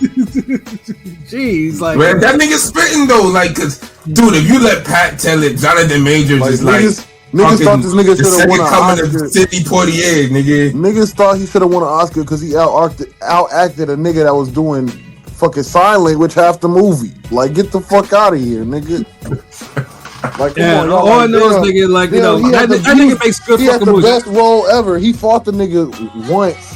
He had a practice fight, a real fight, and he was just working out the half of the movie. Hey, I enjoyed Creed fucking 3, nigga. I enjoy like I said though, that nigga has the spirit that Chadwick Boseman had, because you niggas don't like him either. Like, so that's another. God, dude, we get it. Pat just loved his fucking superhero movies. Like, my goodness, nigga just like dark skinned niggas with nappy hair like him. That's what he like. Nigga, it doesn't matter about Black Panther, nigga. That nigga big nose niggas with muscles, yeah. Robinson. The nigga even had a martial arts movie even before, like Marshall, like that nigga could act, bro. I don't know what the fuck. He like them super niggas that look like him. That's why. That's what. Yeah. Damn, you niggas is colorist. The light skinned niggas. Like I said though, I shouldn't think what you niggas like, bro. Well, light skinned niggas make better R&B songs than you niggas.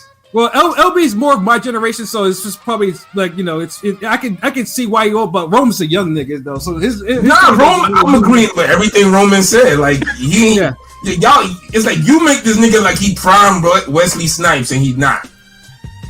No one's prime Wesley Snipes, but this nigga who honestly for black actors right now, who's doing it like Jonathan Majors, who was, and be honest, who He's just getting the parts, but he's not doing nothing special with them. That skinny nigga, Lakeith Stanfield, is way better actor than fucking. I agree. Oh yeah, of course. Yeah, he's a good actor. Yeah, no, I'm not gonna disagree with that. He's but how? He's been extras in all his movies, and Jonathan Majors has been fucking the main character. Well, Lakeith, there's part of the reason why Lakeith has never gotten that. Although he has that Clarence movie that's coming out because he don't got the Marvel sign off from fucking. Them white niggas, that's why. Yeah. And Marquise is right, yeah. Creed 3 last hour, fast forward. Yeah, like that whole like you can't tell me you can't see you can't tell me you couldn't picture like I could see a million castings for Lakeith Stanfield in random movies just doing random parts. Like he's that type of actor. Jonathan Majors, he gotta play one specific nigga. The swole nigga that don't say much. Yeah, but you act like this nigga was swole. Best on swole nigga. But you act like this nigga was swole his whole movie career. This nigga was not swole his whole career, nigga. Like the fuck? What are you talking about? We ain't checking this nigga body out his whole career either, though. Yeah, I wasn't checking out his body either. This nigga, apparently you guys, you know. Like this nigga was actually, this nigga was actually skinny at one time, like before he got on the gas. You know what I'm saying? Like I don't know. You niggas just don't like dark skin niggas. I'm just saying this domestic shit ain't really. You can't say nobody don't like dark skinned actors. When I done told you like Wesley Snipes is that nigga, so it's like Michael Jai White. Although Outlaw Johnny Black was trash, mid. I mean, it was cool, but it wasn't. I expected more of it because I expected it more to be like Black Dynamite-ish. But I agree with too you. long. Yeah, felt like a damn Zack Snyder film. Oh shit, but hey, at least Katt never said anything about Michael Jai White, so I guess that's a plus. I guess he's Tupac hating ass. But you know what? Because when earlier, and I don't know if y'all want to get back into this part, but King P had mentioned how Katt Williams did he jumped on Willie D podcast, and Willie D from the legendary rap group Ghetto Boys, Scarface and Bushwick Bill, R.I.P. Yes, sir. So did y'all get a chance to listen to that? It was just I tried to, but I was a little bit too busy during the day to put it on, man. Just a snippet. I was able to listen to bits, to a bit of it. I didn't get to listen to the whole thing, but damn, at one point, Katt was snapping on him. I'm like, yikes! But the thing was people was oh, nah, Willie was kind of out of line. I don't know. It was weird because to me, it wasn't the questions. It was the fact that it was you don't have that, you're not cool with Katt like that to be asking him those type of questions. I mean, if it was somebody, but what was the question that you felt was out of line? Because me personally, I don't think the questions are out of line. I don't think they were out of line. Some people thought they were out of line. I just felt he was I thought he was fishing for another viral moment. He was trying to bait him. It sound like some college shit, bro. What did he say that was just off? What question? You got to give us an example. I can't. I don't think anything. Nigga, okay, all right, Pat. Am I wrong for asking for an example? No, you're not. I mean, now I'm trying to think again. I gotta watch it again. But I remember there was one question. I'm trying to remember that was Are you talking about the one where he was like, "Okay, DJ Black." Yeah. Yes, that one. That was hilarious. But honestly, that wasn't a bad question though. Honestly, the real talk, that was more like a ring game question. Cause look, the dude asked why you been in the industry? It was the way he set it up that was I don't know, that was a weird setup. The setup, but this is the thing. They had some type of awkward energy throughout the whole interview. Willie D comes off sometimes as a guy that just looks at you and responds to you he could just beat your ass if you say something you don't like. He's a little abrasive. He's abrasive. He's abrasive. But he'll let you talk whatever. It's just maybe his presence or his energy. But I don't know. The energy was just kind of. It wasn't bad. It just was off or weird. Because even at the very end, and that was the funniest part. When Katt thanked him for the interview, he was like, "I gotta say, he said you asked the worst interview questions ever." And that nigga said, "You said you ain't gotta worry about nobody stealing your style."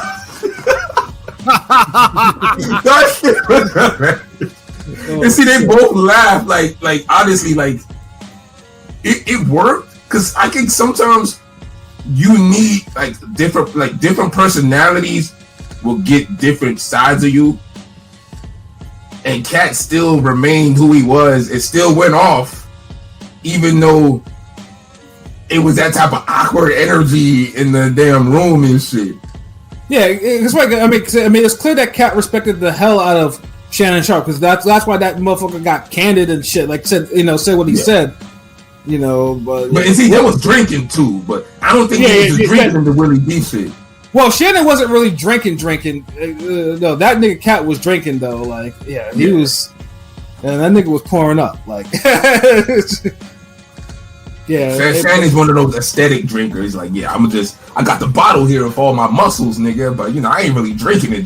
Yeah, I got this spring water. That's what I'm really drinking. You know what I'm saying? Oh yeah, I had a shot. Every 45 minutes or so. Yeah.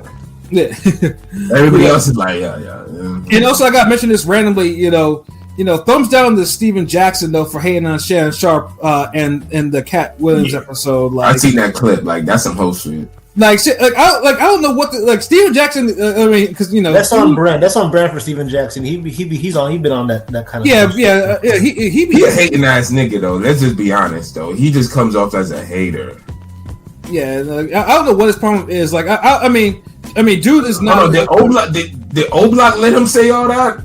Yeah, I'm saying. I was just about to say, Steven Jackson is a clown. I still have never I've dismissed him ever since that he said the greatest accomplishment of the greatest moment of his life was standing with them old block gangsters in Chicago. I'm just like, fucking, and they're fucking kids. Like, what the fuck, nigga? Like, you're a fucking multimillionaire. You have an NBA championship ring. Like, what is your problem? Like, like you should be above that. You should be telling them niggas like they don't need to be in no gang. The fuck, and then you out here just being down with them like you're their OG or some shit. Like, I think it's a whole disgrace, bro. Like, seriously, like the way he was cheesing in them pictures. Like he was shout out Steven Jackson representing Old Block, nigga. Chi-Town, what's good?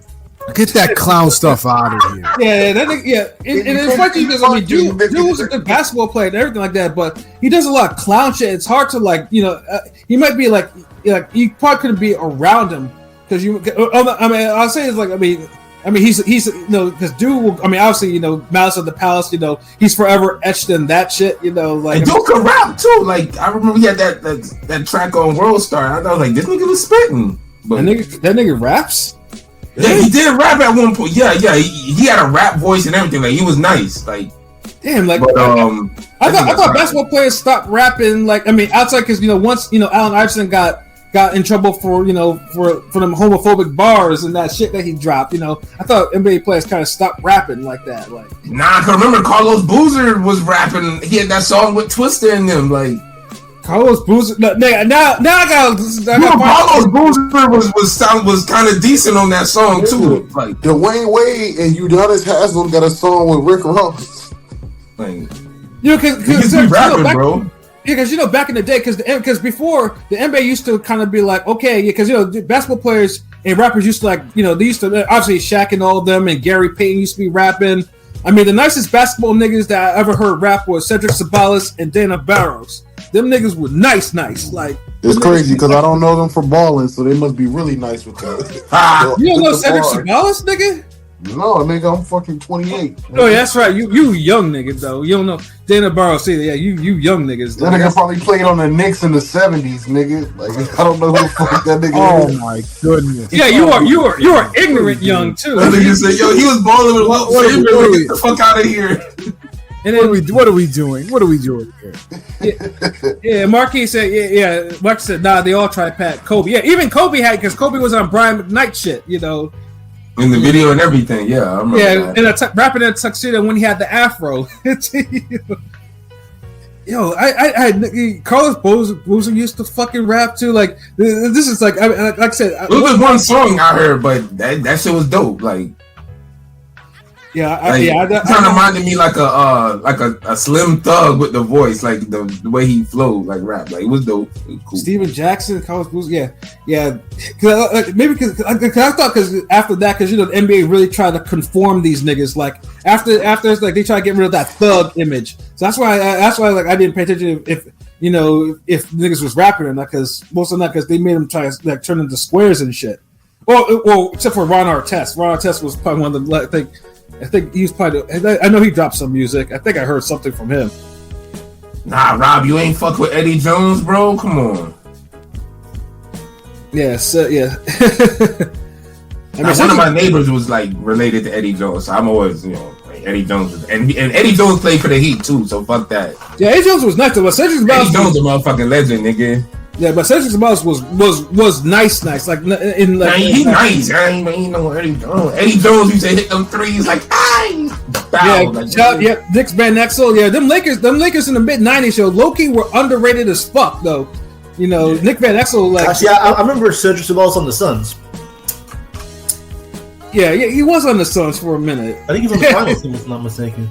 Yeah, Eddie Jones. Yeah, that Lakers. You know, this shit like between the Magic era and then Kobe era. Like the Lakers were tough though. Like they're almost like forgotten in a way. You know, they weren't winning the shit. They didn't win the shit until Shaq came. You know, Shaq and Kobe.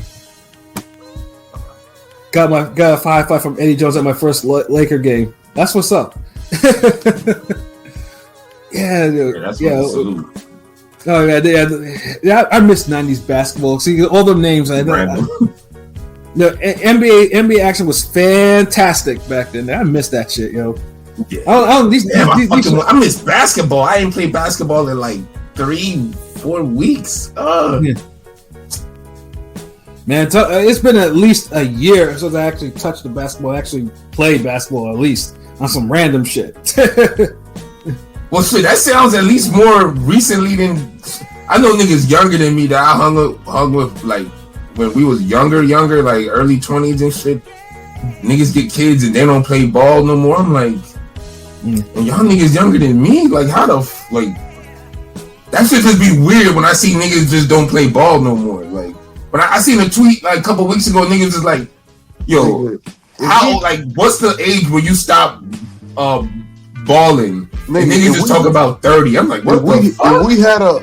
If we had a fucking start at 5 with this lineup that we got on the podcast right now, nigga, who playing what? I mean, I don't know what these niggas is good at. That's what I'm asking, nigga. I know me. I'm playing Kobe. I played basketball in high school. I played. Kobe's a position now. Like, I'll play Kobe. What are y'all playing? So I'm playing Kobe. It look like I mean, there's no such thing as a 6'3.5" center, my nigga. Well, basically, I just got 4 point guards then, cause y'all niggas just gonna pass me the ball. Nah, nigga, fuck that. I can fucking hoop. I don't know what these two niggas do. I don't know if Pilot can hoop. I don't know if King P can hoop. King P seemed like a little K Cunningham. I cannot hoop. Nah, I play ball. He don't look like he played no fucking sports in his life, nigga. I play basketball. Eating his goddamn gummy snacks on the on the bench and shit, getting phone numbers from chicks, yo. He ain't playing no fucking sports. I did play sports growing up. This is coming from the guy who doesn't like any sport but boxing, and yet he's like, "Oh, I don't play these sports." Like, what? No, come on. No, because you gotta remember, like, Florida is like an athlete state. Like, we got shit down here that nobody else would have popping anywhere else. Like pickleball is the new shit down here that's popping. Like, it's like tennis, paddleball mixed in between. I know what pickleball is. Yeah, dude, I didn't know they had the bitches over there, nigga. Yeah, bro. They have a whole league at my workplace about that shit, and I'm just thinking, dude, I didn't know so many women was like pickleball, and I'm seeing them like, I'm like, what the fuck, really? Like, nah. We need y'all boxing. No, stop. Cut this bullshit. Must be TikTok viral right now or some shit. But it's all ages. I'm seeing them from fucking 18 to fucking 55. It's like all of them are. It's like bro. We was running at the park at the end, son, and we went by the little spot. I'm like, it's full packed over here. Like it's. I'm like, damn. If they would have brought a DJ out, it would have been a fucking club, yo. God damn. Like, that's how lit it was over there. I'm just like, and the shit they was. It's like, it's like when we used to see the chicks at the park practice the netball practice. And if you know netball, you know what the fuck I'm talking about. Mm-hmm. So shout out to my island niggas.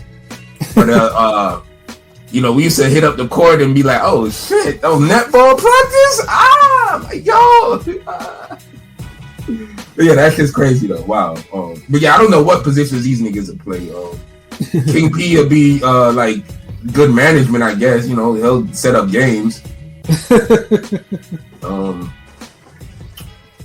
Pilot, I guess, will fly around the court or some shit. Yeah, I'm rested fuck because I don't play. I don't go to the park to play ball. Like I said, last time I played ball was like some random shit. It's like random. Yeah, it trust me, it was very random. I wasn't expecting. Now I feel like if we all ever went to the court, I would just have to be cussing all y'all out the whole time. That shit's crazy. Nigga, like you could die.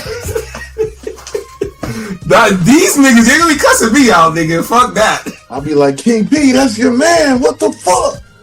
He be like, you know, I'm gonna be having that mid range on deck. I'm gonna have defense, and my passing. You know, my passing A1, nigga. It's just these niggas gotta make their shots. That's all. Nigga, there's no way King P can't ball, yo. I always imagine this nigga like on some point guard shit. This nigga He from New York. ball. He don't look like he got handles though. The niggas from New York, exactly, nigga. But you know how New York niggas, some of them like look like they got handles. King P don't look like he got handles. I know this nigga had to go to Rucker Park one time in his life, nigga. I mean, not everyone that has melanated skin can ball, yo. It's just the truth sometimes. That's bullshit. That's bullshit. Every you melanated and in New York, nigga that's a nigga has some type of athletic skill. King P look like he'll be good at baseball or golf. Nah, not baseball. Maybe golf. Like, he got I can play baseball. King P probably like a 250 bowler. That's what it is. That nigga.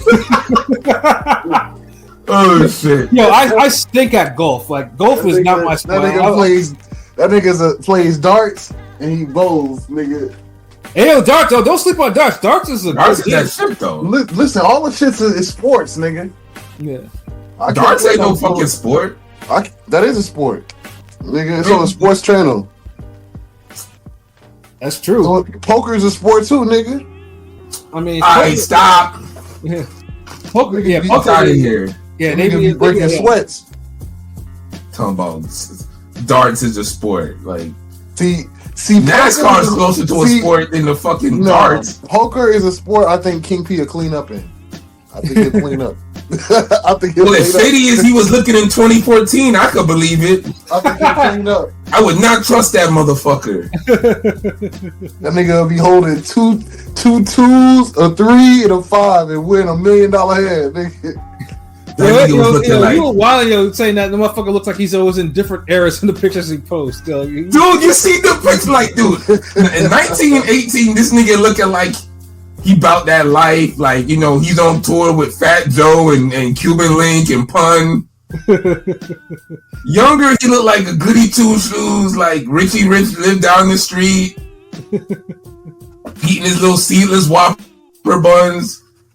Fucking 2014, this nigga just looked like he jumped the shark. Like, this nigga just was like, hey, won't you come outside? Got something in the back for you. Yeah. You talking about this nigga's like straight out of Narcos or some shit, nigga. That nigga look like you, like if you would have just followed this nigga to the back, like 20 niggas jumped out. Oh man, the way he was holding the cup, the look, everything. That nigga looked high as fuck too. Oh man, y'all think it's comedy. So I got to see a pilot 2014 picked out. Hilarious. Pilot does have old pictures on his IG. I've seen some of them. Like, damn. They're not that bad, but compared to some of the shit that he be posting, he was the in your face pictures that he be doing. Take your fucking picture. They probably but just to wrap up at least the Katt Williams shit, because like I said, for all the shit that he said, you ain't never heard anyone call him a fucking liar like that, or on the Willie D shit, like no one's calling him a liar. Or they, if anything, they're just hating. I mean, they hate on him. They're talking shit to him, like back, whatever. But no one is saying all that shit that he said is like incorrect. And that's the whole Ricky Smiley shit too. Like he went on that. Didn't he make that nigga cry too? Like, wasn't? Yeah, I seen that, but they were saying his son died a while ago, so I'm like, yeah, okay, but Katt Williams really triggered that shit, nigga. Right. Yeah, and that's the thing. I mean, right now, I just hope like now. I mean, I'm pretty sure Katt Williams will probably go on some other people's podcasts or whatever. But I'm curious to see where all this is going to lead. Like, is this going to lead to another special? Because, like I said, Katt Williams' comedy specials are low key. Like, they need to be talking about. Well, he's going on tour, and he's having Kevin Hart's wife open for him. I saw that. Yeah, which is nasty work too. Like, that's or ex-wife. Yeah, that's nasty work. But he knows what he's doing. You know what I'm saying? But yeah, Katt Williams. But it kind of points to the whole shit he said about, hey man, you got the package, or you get the light skinned, funny face wife type.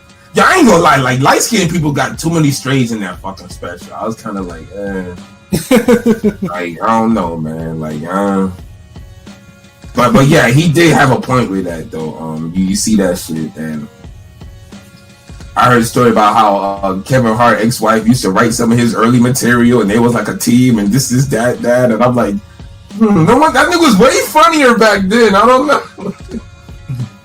Well, probably because he was hungry. Crazy, but yeah, man. He was hungry. Probably that's the whole reason why. Like when you're hungry, you're funny. You can be funny when you're hungry. But he playing it safe now, man. Like all his shit's the same. Like it's just. He's not like Kevin Hart's not gonna get. Oh, you know what? Before we wrap this, do the poll topic real quick, yo. Oh yeah, word. Then we put the dagger in this, and then we could say the other little shit. Yeah. Hold on, let me see if my shit loads. So we did have a poll of who is the funniest stand-up / movies out of these comedians. We had Kevin Hart had 3% of the votes. Katt Williams had 25%, Dave Chappelle had 67%, and Mike Epps had 5%. 36 votes. We got 6 days left, so check us out at Ringing Radio to vote on that poll. God damn. Who'd y'all vote for? I voted for Dave Chappelle. No. But somebody quoted us or commented, but they deleted it. They said Martin's the funniest, and Martin's my favorite. Even with the dress shit, Martin was like hilarious to me. But Dave Chappelle is. Yeah, I picked Dave. Yeah, because Dave Chappelle. I mean, the fun thing is too is like Mike Epps stand up. Like Mike Epps has one of the most non-PC stand-ups I ever heard. Like that motherfucker be going down everywhere. Like I actually like his stand-ups are actually like hilarious to me because he be saying some of the wildest shit on there though. I think, but his shit just has no structure though. That's just his problem. Like he don't tell. He doesn't like set up his jokes. It's just he just says like random like shit.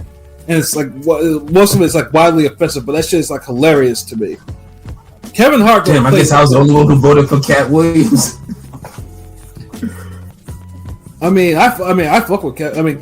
Katt Williams, but his movies. I mean, outside of, was it Next Friday or whatever? That's yeah, like, but his stand-ups are funny, cool, like yeah, but between that and his appearance on Atlanta and shit like that, but yeah, no, I think Chappelle got him off that at least. So, yeah, because Chappelle got more movies, got the shows, so yeah, he got a little more material. But I think they got equal funny. But I picked Katt because I feel like as an individual, like you're gonna get more comedy, more jokes out of him, no matter what situation you put him in. Mm-hmm. Like Dave, I felt like. He's the same in a sense, but like you're not gonna get 3 hours of content out of Dave Chappelle in a podcast. No, Dave's new stand-up isn't. I ain't gonna lie. Like all the new shit, even the one like the past month. No, it's not. It's not. He's washed. It's not. I didn't finish. Yo, it's funny you say that. Pilot. I started that like last week. I just got 20 minutes left, and I just haven't been compelled to finish it. I have not even started yet. It's still in my queue because I just saw other shit I wanted to be watching. I just haven't got into it yet. I've heard positive things, so that's why I'm going to get into it. But yeah, I think for Dave Chappelle, for him, because he's done so many of these specials, I think he probably needs to take some time off from doing them. It's like it's not bad though. Like it just.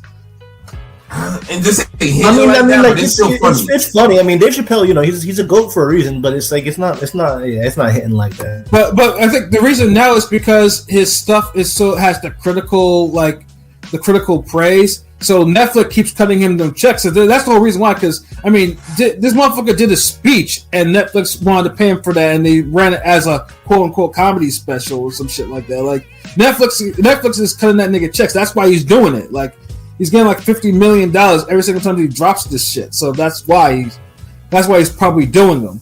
Like it's it's like Netflix wants to throw me a bag. Okay, well, let's do some more trans jokes and let's do some. Some other shit in there. Talk about this. He was getting that niggas. He was getting the handicapped niggas hard, yo. Like this nigga went off on damn handicaps, and like I'm like, God damn, bro, like, jeez. But the way he did it to get at the like, you gotta see it. It's funny. Like the pilot know what I'm talking about with the whole how he did it. Like he has that sophisticated. He set up the shit, but like Katt Williams, I feel like if you put you can put both them niggas. Like say if both them niggas were a guest on Ring Gang, and you gave them the same amount of time, that Katt Williams one is just gonna be next level, son. Yeah. I mean, I want to be fired. I mean, all of them will be fired, but you know which one niggas gonna go back to. I mean, honestly, I think Katt Williams. I think now. I mean, hopefully he did. I mean, he should get offered a show himself. Like, I think it's probably whether it's on Netflix or HBO Max or something like that. Like, something can be built around that nigga. I hope something does. He is because, dude, he like Pilot said, he's touring. Like and they said he's been selling out. Like not selling out like in the Kevin Hart way. Yeah, but selling out like the arena. Yeah, And but Mike Epps though, like I said, I mean, Mike definitely got his lane. Like, I mean, he has the Upshaws on Netflix, which is doing great. Like, there's another season, so like Mike Epps is doing this thing. But frankly, he has the movies too.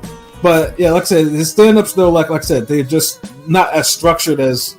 He has free flowing humor, so that's how he. Mike Epps probably be the best actor and for as far as the movies, he's really like the funniest type of movie or TV nigga.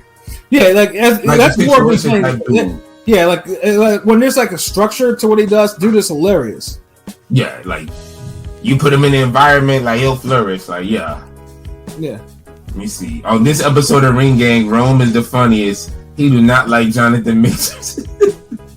because he's just mad because he has no muscle tone. That's all it is. But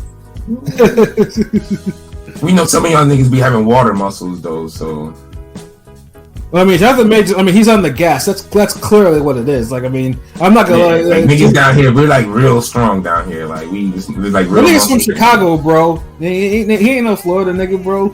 Shit, he been out here long enough. He honorary Florida. If you be in Florida over 10 years, you're honorary Floridian.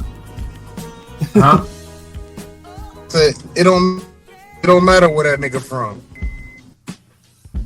Is it matter from where you're from, nigga? That's what you just tell him. He doesn't matter from where you're from. I could be from Chicago. I could be from outer space, nigga. I got bars. Mike Epps in The Hangover was my funniest part of the movie. Yeah. Hangover 1 is classic, but goddamn, they fell apart after that. Jeez. Yeah, I don't know what the fuck they had a. I've never seen a series go to shit faster than Hangover. Yeah, Hangover 2 was just. That was still better than Hangover 3. Yeah, Hangover 3 was just like they said they cut him a check and just look, just act this shit out and we'll give you $10 million and keep it like that. Like they didn't put nothing into Hangover 3. I own that shit on DVD. I'm mad I bought it. I should have returned that shit that day. Okay, what it do? Oh, Joshua O in the building too. Goddamn, everybody showed up tonight. Kevin Hart's scene in 40-Year-Old Virgin was class. Damn right, but Pilot was right. He does have probably the most memorable scene in that movie. Yeah, that shit is classic.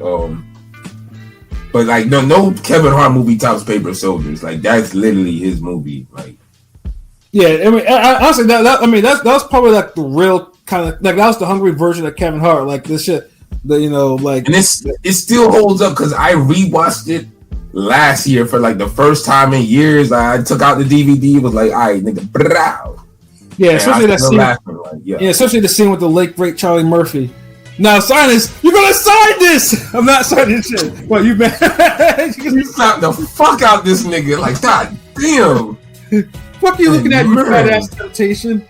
I was just like, yo, like that's some of the raw shit. I was like, god damn, this nigga called Charlie Murphy a fat ass temptation. I was like, what the fuck? I know that shit had to be out there. And when they breaking into the house, I like how the three of them, I think it was him, Beans, and the white dude. They ran up to the house to jump on, like they kicked down the door. The lady opened the door. These niggas is like, oh yeah, we about to look at the radiator or whatever. Oh damn! Somebody, that movie needed a sequel so bad. I mean, shit. State Property got all these damn sequels. I'm pretty sure Rockefeller could have done one for that. Shit, you know what I mean? Damn, like no. Anyways, let's get into some other shit. Let's get into some boxing shit real quick. Yeah, this whole thing with Baumgartner and Clarissa Shields. Like, I'm sorry, like it's getting to the point where I'm thinking it's staged because it's just too fucking weird. Like, I mean, like I said, they bro. You saw how Shields was at the end of that video. You can't stage nothing with her. Like, she gets too serious, nigga. Yeah, but it's just weird because they've always thrown subs at each other, but they said like they're just cool with each other. But I know Baumgartner was throwing subs before in the past when Shields was I forgot what she was on, but Baumgartner was like didn't really agree with what she was saying, and they kind of had like a mini beef for a minute on Twitter, and then it was about the power or something, punching power or something. Yeah, it was punching power. Yeah, and then they squashed it. But now one person could talk about that, then the other person can't, though. Right, exactly. Because we've seen Baumgartner knock somebody down and somebody out. You know what I'm saying? Like before, so it's like Shields not really. Yeah, no. Shields. We've seen her stop somebody, yes, but not in. With her size, she should be damn bodying these chicks, yo. Right. No, and agreed too. But it's just like where is that? Like, where is all that weight going to in your punches? I be just wondering that because she looked like she walk around at like 180. Right. Like, honest, like real shit. Like, where is that power going? Like, do niggas not feel it in the mix or something? I just don't know. Like, yeah, and that's why when she talks about all that shit. Oh, I'm sparring dudes and I'm beating up dudes. It's like. It's cap. It sounds like it's straight up cap. Like it's like who are you beating up? Like it's just like it's not believable. If it was Ann Wolf saying that shit, then I would believe it because Ann Wolf hits like a fucking man. So it's like I can believe that shit. But it's just like it's just fucking weird. But this whole thing with those two, like they seem really cool, but now it's just like Alicia is like staying trying to get people not to think about her positive drug test and shit like that, and and Clarissa is just like she has talk about she has no competition, blah blah blah. So they've just been going back and forth. But this whole airplane shit that they were on today, it's just fucking weird. It seems staged. Like, what's the odds of them being on the same flight? I don't know. Yeah, like where the fuck are they going? Like, what the fuck? Like, and of course, between that and then people getting on Clarissa Shields for looking how she was looking on the plane, like bad. Bro, nigga, like that's why I don't think it was staged because when they're like, stop it, like. It seemed like she was 30 seconds from snapping on that plane. Yeah. Like, dude, I ain't gonna lie, that fucking outfit, bro. Mm-hmm. All the damn comments people were showing about she need a stylist and all this, it's like, I don't know what that shit was, yo. I mean, some people. I mean, to me, like some people just like to be comfortable when they fly. Like I dress down when I'm on planes too. Like I'll go in sweats and fucking hoodies or tee or whatever and a fucking hat on. Yeah, but like, do they have like? Did the hoodies look like that? Hell no.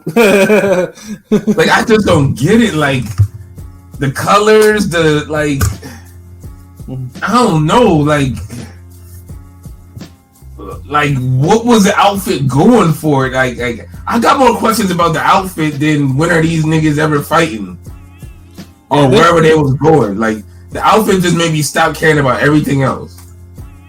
Yeah, because they're really trying to make that a fucking thing. Like then, and they should never really get in the ring because Alicia is really is really small. Like she's not like she's a really small chick. But the Shields have the power to really hurt her where it matters. I mean, honestly, it's because it's like 20 pounds at least minimum. Like they're giving up. You know, she's giving up her weight. Like they would have to fight at 154. You know, and it's just like that and that shit sounds crazy. You know, it's either that or Clarissa would have to go down to or boil down to 147 for that shit to even be for our catchweight to even actually sound like a plan. Like, you know, and it's largely because, you know, Clarissa Shields doesn't really have anyone in her division to fight anymore, at least for the time being.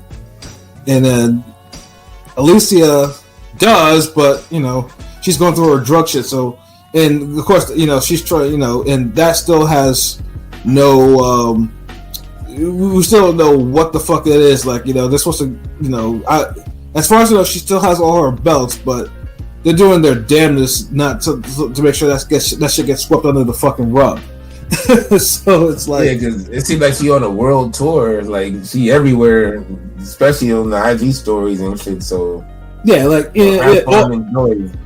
all the thirst traps and everything. Like, just show us your fucking B sample that you took.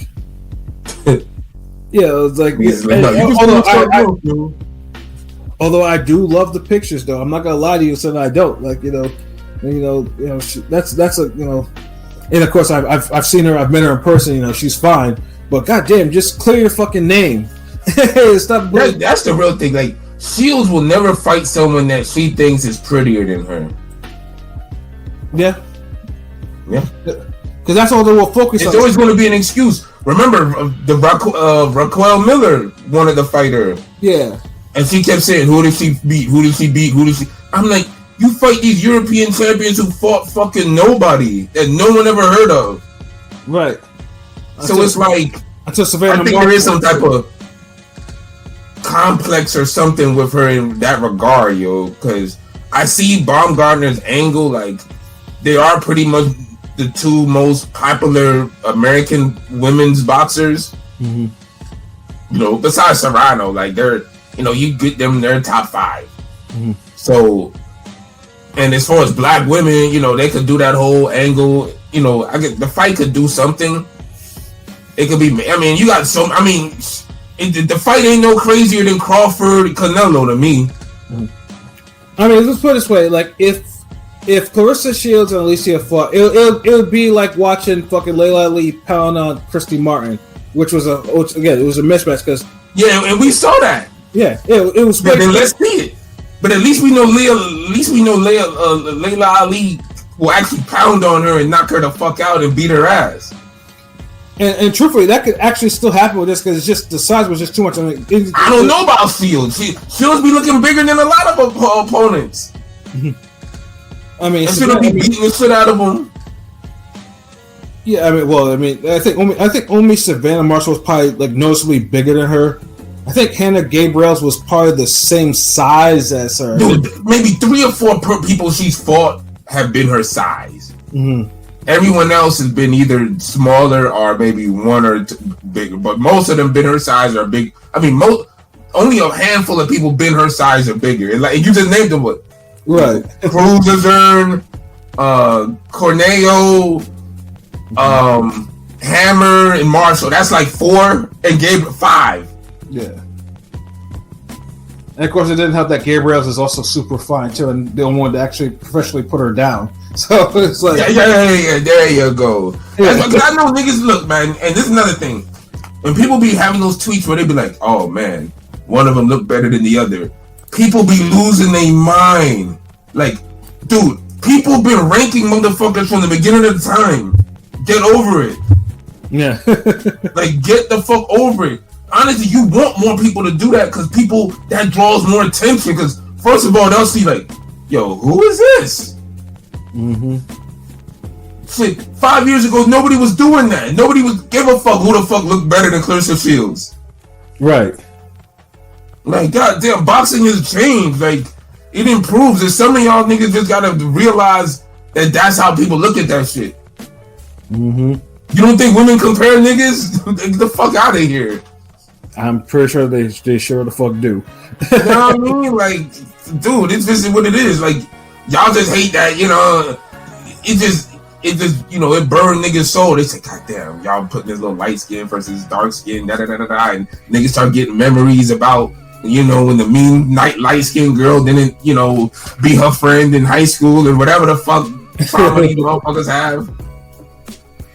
Like, niggas are trying to see a fight, yo. Right. You know, So, but I just or not, who cares? It's not. You know, I'm not pressed to see this shit, but yeah, it's not must see to me. To me, it's almost a borderline circus fight. If they do it, that just means that it's like, I mean, that means there was like no thought. It just proves how shallow women's boxing can be.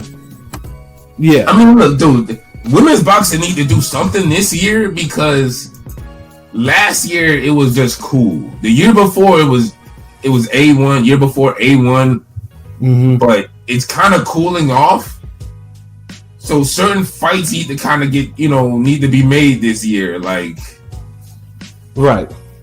That's all I'm kind of saying with that shit. Yeah, absolutely. Because I mean, they can't ruin the momentum that they had in 2022. Yeah, like, you know, and just for it just to be cooling off, like y'all gotta get on the fucking ball again for 2024. And I think Shields is going to do she said she's having an MMA fight in like March or something. Yeah, she's still doing that PFL shit. I'm just like why? Because she don't make the type of money or get the type of execution she has in boxing.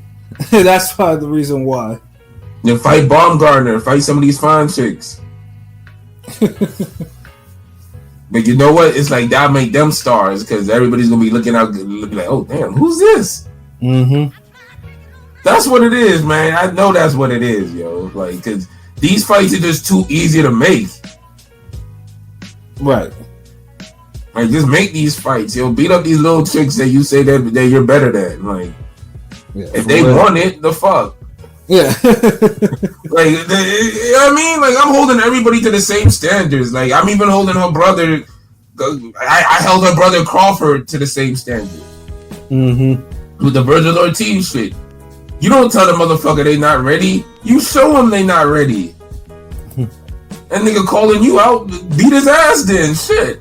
The motherfucker, you won't be calling nobody out after this. But yeah, I know the new thing is Tiafimo calling out Crawford. Yeah, another fight I don't care about. Yeah, I don't care about because number one, I mean Crawford. I mean there are other points I would love to see Crawford fight, but Tiafimo's not. Tiafimo has killers in his own division that he needs to clean out first. Like both these niggas got killers in their own divisions. They need to worry about. Welterweight, not as much because you know there's like I still rather see Boots, Thurman, whoever else, Stan Jonas, whoever the fuck else, than see a goddamn Tiafimo and Crawford fight. Yeah, I'd rather see Matias Haney, Brian, all these other niggas instead of a motherfucking Crawford Tio fight. Like, for Tio, I'd rather see him, you know, try to beat Matias or you know Gary Russell or fucking. Or Haney, because like Haney's in his division again. He can't be out here. He can't duck Haney again. Like, you know, it's like, you know, do something. Like, go stop. You know, stop fucking. Y'all beat the previous 1 and 2, so y'all the new 1 and 2. Y'all gotta fight each other. Like, if not, it's gonna just feel weird. Yeah, I mean that's the like So that's why it's like Teal shit's like just pay attention to your own division and put in some work because your 130 legacy, when your 135 legacy is tainted because of your foolishness. So you might as well try to make the mistakes and you correct your mistakes and just do something at 140 and be great.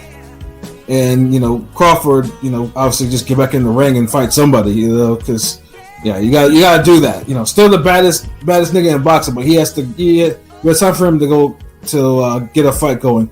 Wait. I gotta ask a question again. If not Boots, what is these damn major money big fights that's open up for Crawford that people want to see, that people actually want to see? Because everybody keeps saying, "Oh, nah, no Boots fight. He's after bigger fight." I mean, he just lost 2 money guys right now that he could have fought for money, like for big money. I mean, Spence is not happening anytime soon, and Charlo, nope. So who's left? And for the niggas who saying Canelo, that'll be a hard sell, yo. Unrealistic.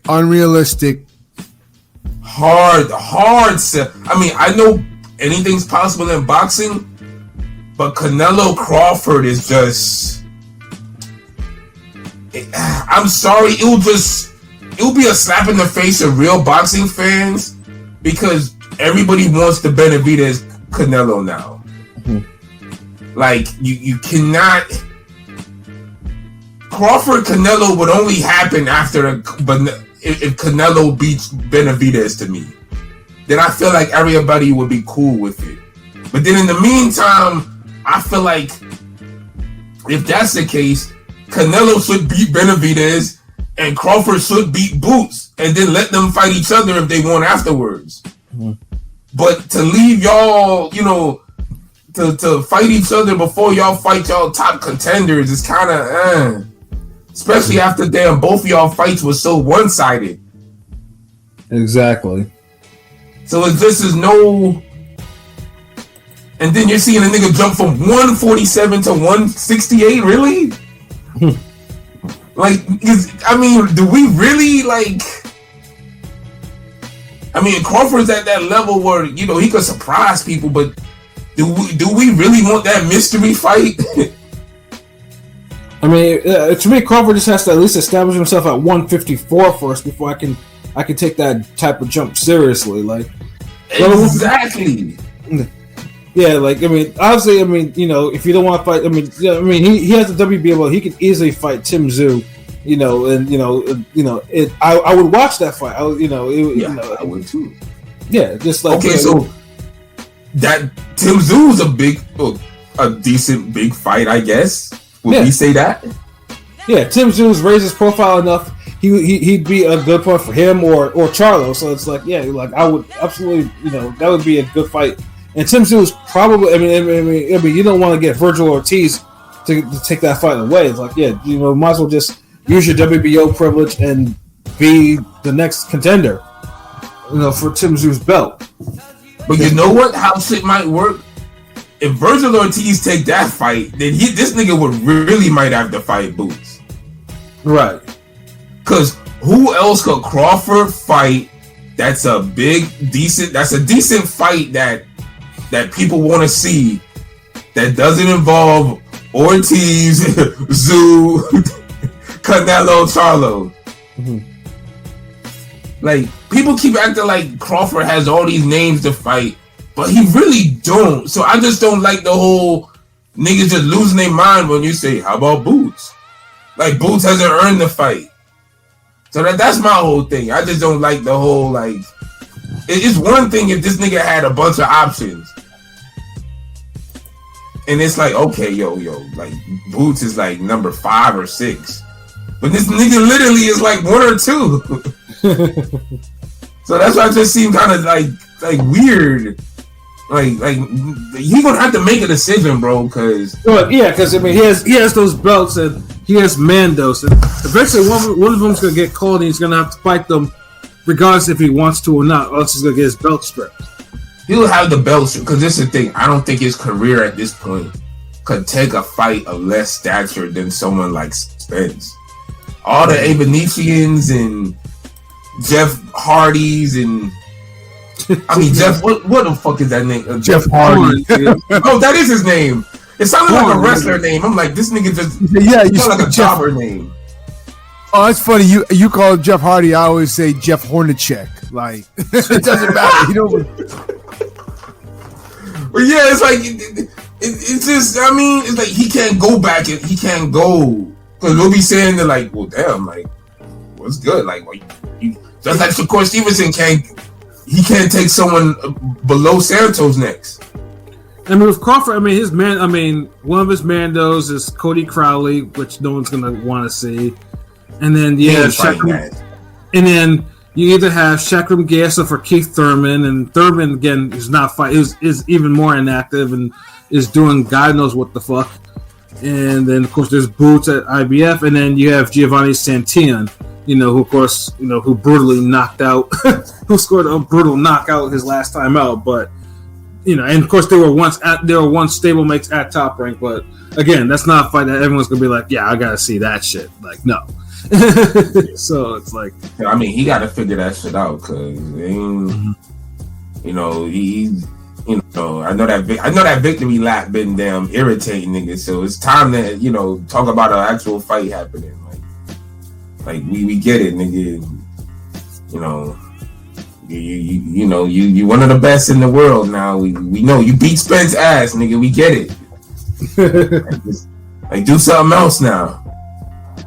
Yeah, absolutely. Now I'm sure all his fans are waiting for him to do something new now. Yo, y'all want to brag about him for doing something new now, right? Like, I'm just saying.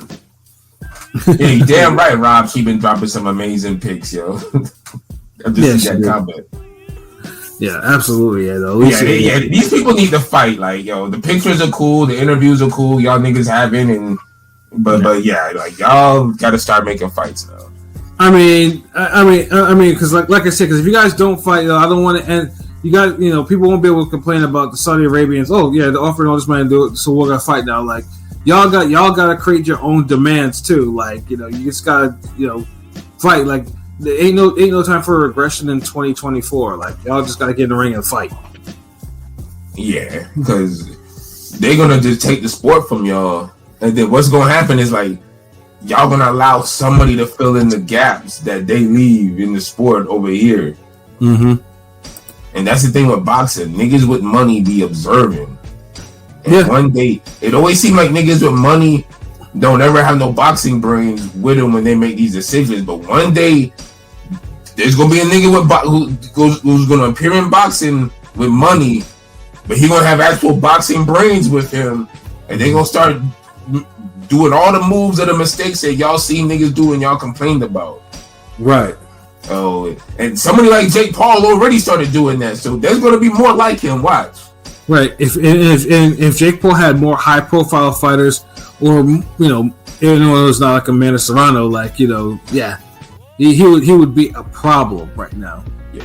Dude, if he was a better boxer his damn self. Yeah, of course. Yeah, he'd be a problem. Look how much more serious people would take him and what he's doing if Jake Paul boxed, let's say, like on the level of a Ryan Garcia, not his attributes, but just his for. So I give you, if Jake Paul boxed on the level of fucking Chris Algieri, nigga, like, there's somebody who could do who's fundamentally sound and everything, like people would lose their mind.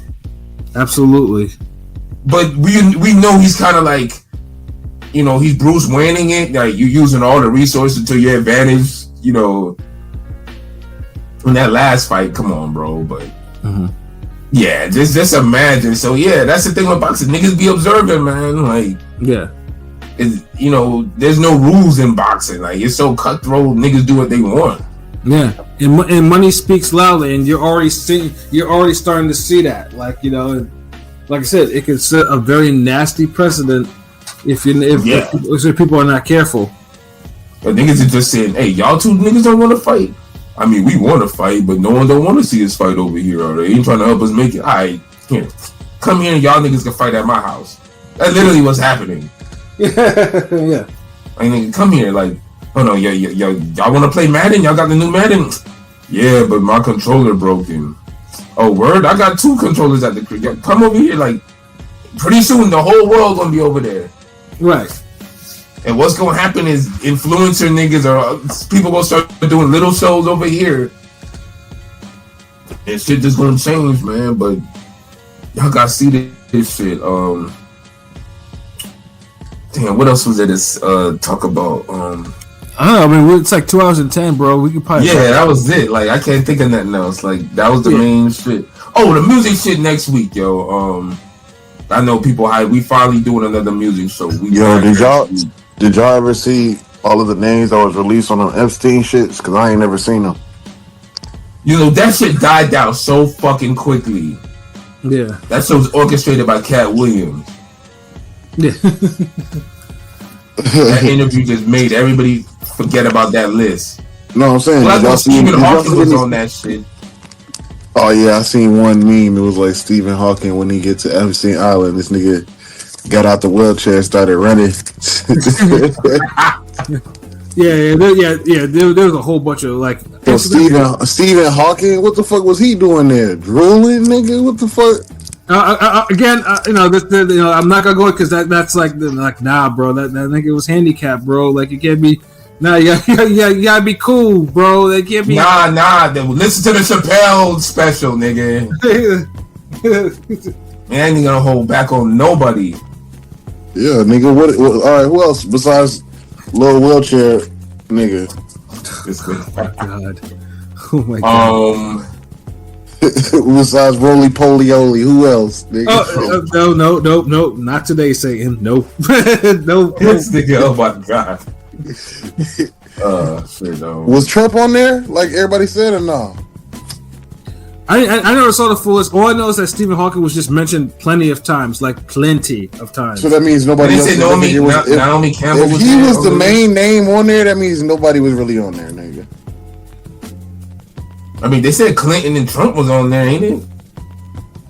Naomi Campbell. Clinton been everywhere, yo. Like that's like saying you ain't seen Clinton and Goldfinger down the street, nigga. Like he been everywhere, nigga. And the funny thing is, it's like you probably would see him there too. Like, right? You going to a random strip club in a random city, you see Bill Clinton sitting there, like, oh, real talk. You got a better chance of running into Bill Clinton than you have with running into George Zimmerman. Yeah, but don't tell these niggas outside of Florida though, because every time 2 black people kill each other over some fuckery or some stupid shit, niggas be like, but y'all can't find Zimmerman. Like Zimmerman's out at the corner store chilling with niggas, and like he's out in the open. Like, stop. That's true. They find a nigga that snitch as soon as he leaves the courthouse. But Zimmerman's still walking free. Nigga, ain't that a shame? Nah, no, fuck that dude. This nigga Zimmerman be getting herbed up for years everywhere he go. Like, this nigga Zimmerman be in hiding. Like, niggas really think Zimmerman be just out here just living life. Like Zimmerman has already been like stabbed and shot already, nigga. That nigga be in the hood. Like Trayvon. He got punched at a bar. Like, nobody likes this dude. But people just put it on Florida niggas to just be on some like, fuck your life. You see what that should go kill him. Nigga, everybody knows that the Florida man shit is real, nigga. Before I moved here, niggas told me all the time, like, nigga, Florida crazy. Florida crazy. You heard about the Florida man. Nigga, that shit's real. I mean, we know that, but I'm just saying. Yeah, y'all niggas are retarded. Florida man ain't a hitman. I was talking to a nigga earlier. I said, there's something in the water that y'all drink, because y'all niggas are just raised different. Y'all are just a little blacker. Y'all talk a little faster. Y'all... No one even say Florida niggas talk fast. Like, nigga, because you live down here. Nigga, y'all some country bumpkins in down here, nigga. But no one say country niggas talk fast. That's what I'm saying. Like, country niggas talk slow? Yes. I've seen more country niggas talk slow than fast. Like, nigga, I'm not talking about Alabama country, nigga. I'm talking about like country, like auctioneer country, nigga. That's what y'all. Nigga, what the fuck is Alabama? Like, hold on, like y'all. No, I'm telling you, Florida is country, nigga. You talking about Steve Harvey country or Roy Jones Jr. country? Nigga, neither. Nigga, what? I'm talking about like overalls, straw out your mouth country, nigga. That's Florida. Yeah. That's what the fuck I'm Niggas don't saying. be talking fast. That nigga said auctioneer like that. Talking fast, that's some New York up north shit. No, Niggas it's down here South do that. Florida. It's South Florida. Hey, nigga. Hey, Jig. Nigga, you ever heard Kodak have a conversation? Niggas just be fast mumbling. The nigga Niggas sound like he's speaking to a different planet, nigga. I swear to God. Pumping on niggas is different, bro. You can't like Come on, yo. you pick Kodak of all people. Come on, yo. So let me guess. All the Florida people talk like Rick Ross, nigga. Very clear and deep. No. Exactly, nigga. That nigga's not even from here. I don't even know. Nah, it's just people think everybody from Florida gotta talk like Roy Jones and Kodak. It depends on where. It depends on where you're at. Depends on Northern Florida. They talk different than Southern Florida. Yeah, Central Florida got its own talk, and the Keys had their own talk. Just like every region of Florida drive different. Nigga, the Keys don't got their own talk. That shit only 4 blocks long. Nigga, stop. They talk like fish, nigga, because it's like half of it's on the ocean. Nigga, the Keys don't have his own dialect. Stop, nigga. It's only like 4 streets on the Keys, nigga. They don't have their own That's talk. ocean talk, bro. No, stop. What the How you fuck do lived they off the say? water before, What nigga? do they say? What do they say in the Keys? Bloop, It's bloop, different, nigga. Bloop,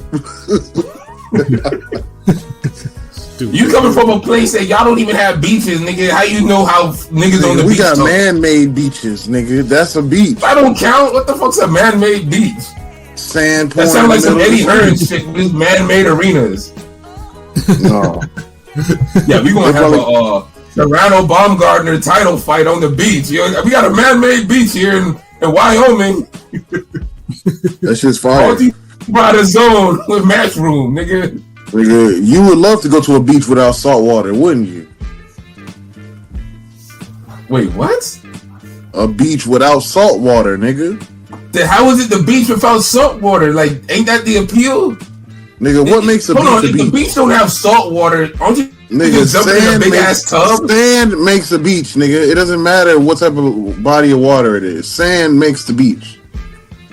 Look up the definition of Not beach. really. You kind of It's need where both. water meets sand, nigga. Nah, because what if it was fucking mud and the water hit the mud? It's going to be eventually a part where it's just water. Nigga, all the canals down here, nigga, the fuck? If sand doesn't make mud, nigga. What makes mud? Dirt. You niggas is stupid. What the fuck? What is going on here? This is Hey, yo, let's wrap this up, sand man. makes Niggas- mud. Come on, yo. Come on. I've Yo, never this seen nigga mud at talk the about, beach. like, Have you bro. ever seen mud at the beach? Nigga, stop. Yo, let's wrap this up. Though. You like light skin mud. What is this naysayer still talking about, man? What are we doing here? Like, Yo, let's wrap this shit up, yo, because you niggas Y'all niggas is is country. yo. Hey, yo, pilot, you already know what I'm gonna ask you. No, Pilot. Pilot's gone, yo. Oh, he's gone. Oh shit. Yeah, Well, yeah. I got my answer. Yeah, let's wrap this shit up. Yeah. Cause you niggas know that me and Pilot be like, hey man, Razor Cane it up yet? And yeah, it's up. So Yeah, it's probably up. So yeah, Rome. my final thoughts, King P. No, Rome first, because you know this nigga Rome, like, he ain't been on in a minute. Oh. Yeah, Rome. What's your final Yeah. thoughts? Final thoughts. I can't believe I sat down and watched the Katt Williams interview that was 3 hours long, nigga. He made that shit seem like it was 40 minutes, though, the way he just kept rambling and rambling. And Shannon Sharp, that nigga is just a clickbait ass interviewer, yo. That nigga has all the questions that he knows gonna make a nigga jump out his seat. And he just say them as soon as you say some shit. He be like, "Oh yeah, well, what you think about what he said about you that one day?" He like, what he said about me? He like, what he say about me? Well, it says right here on the 3rd, he said that your mama came out. Dude, I think it was acting like a Kali poster, son. With the receipt. He be on some bullshit with the way he interviewed, but that shit be funny as fuck. Cause niggas think it's so constructive, but it's really not. I want to see that paper that he be reading off of. That shit probably look crazy. That shit look like a football play or something, nigga. Goddamn. But yeah, Katt went crazy. Nobody gonna respond to him because the nigga do the same thing all the time. So it's just the same shit, different platform, nigga. I don't know why so many people. 40 million views in a week. I don't know. I don't understand what's behind this. There's got to be a power behind it because I've seen plenty of Kevin Hart interviews. Why is this getting so much? Like, no matter if he's talking shit about his mama, why is this shit getting so many views?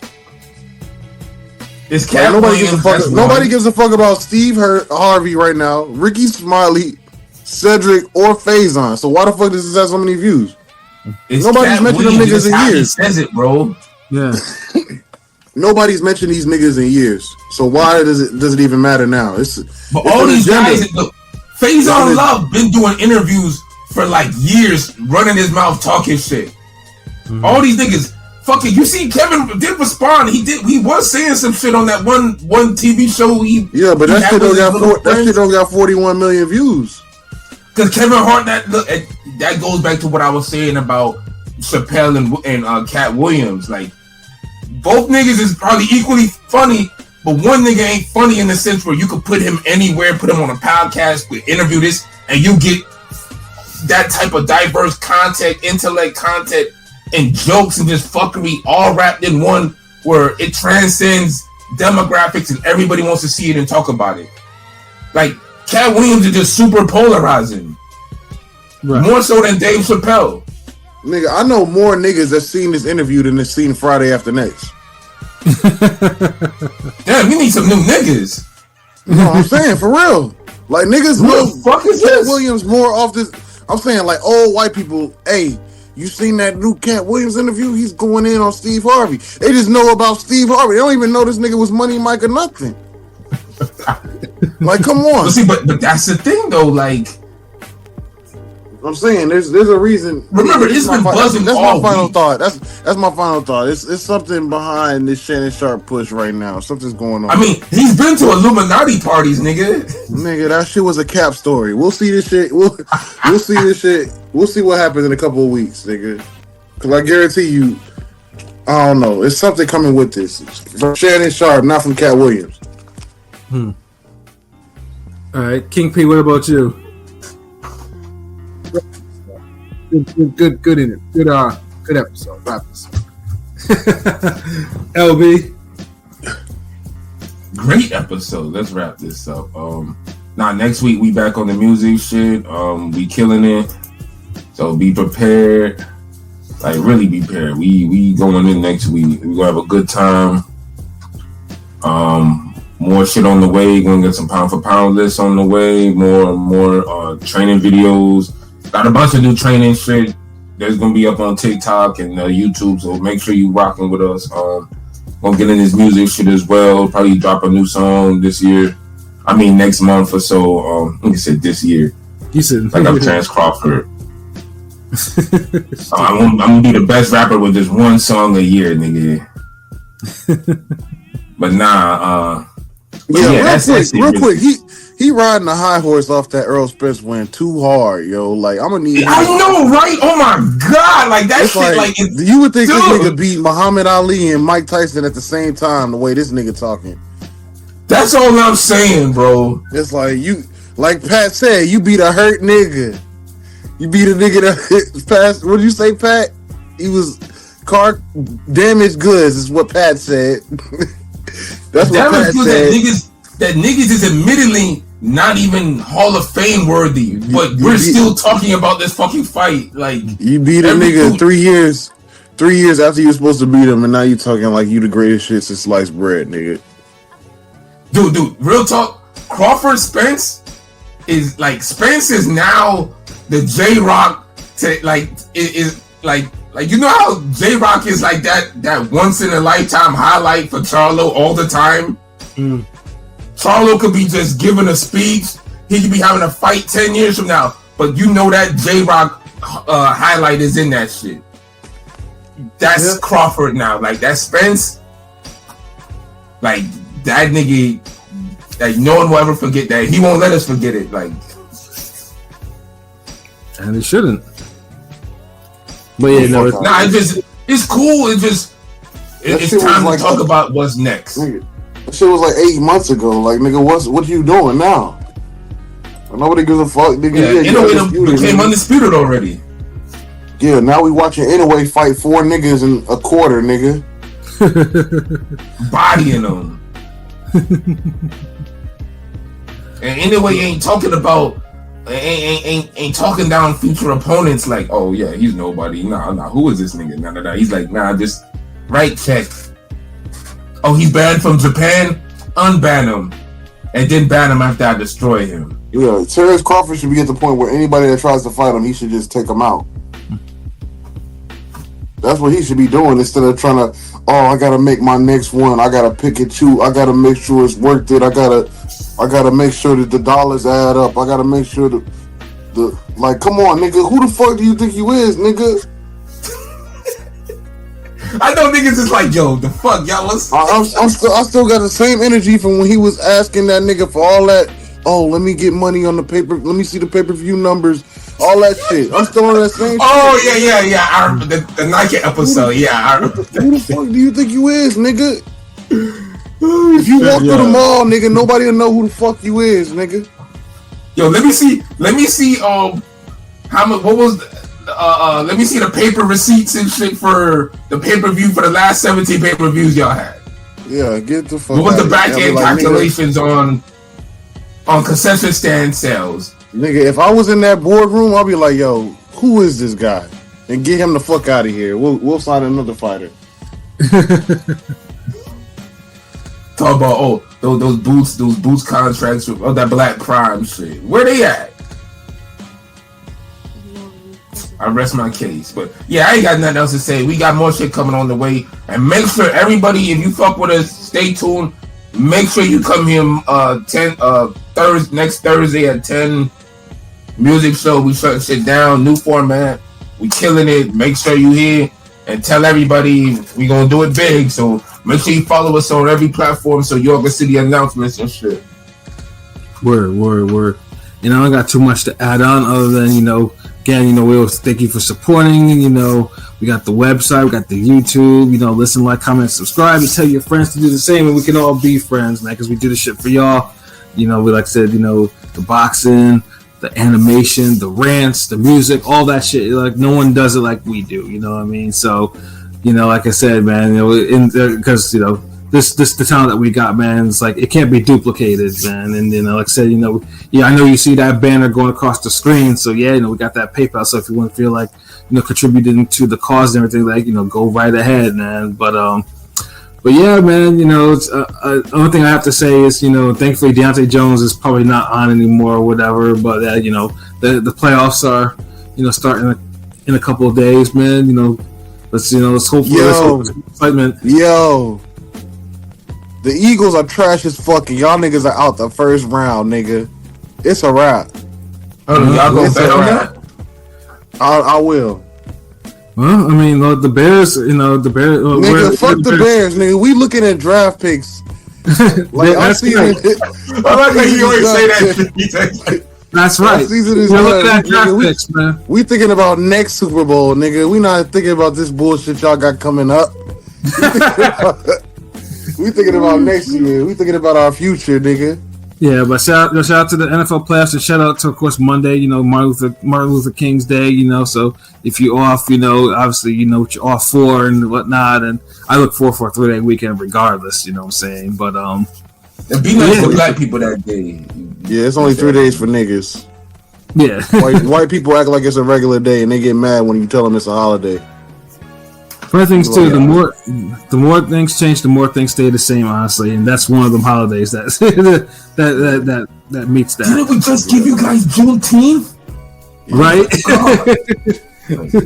Yeah, that was a whole thing in the '90s about Martin Luther King's Day. Like that shit was sad too. Like taking that. That's crazy. That's crazy We because have a '90s episode. that's crazy because on Monday Pat's gonna have a dream that the Eagles won, but they gonna lose to the Buccaneers. Nigga, shut the fuck up. Let me end this shit, yo. Bars! Oh my god! I got that.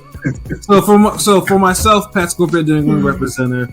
For LB Shuttleworth, the God, the Go artist. For King People Dagobee, for Conscious Pilot, who's probably getting a head start watching the new Raising Canaan, and for Rome Top 5, in the home of the shitty pizza and the football team and the basketball team, and all types of other shit, man. This has been another wonderful episode of Real Talk, man. As always, if shit's real, we talk about it. So until next time, peace. Yep. Go Buccaneers. Nigga, shut up.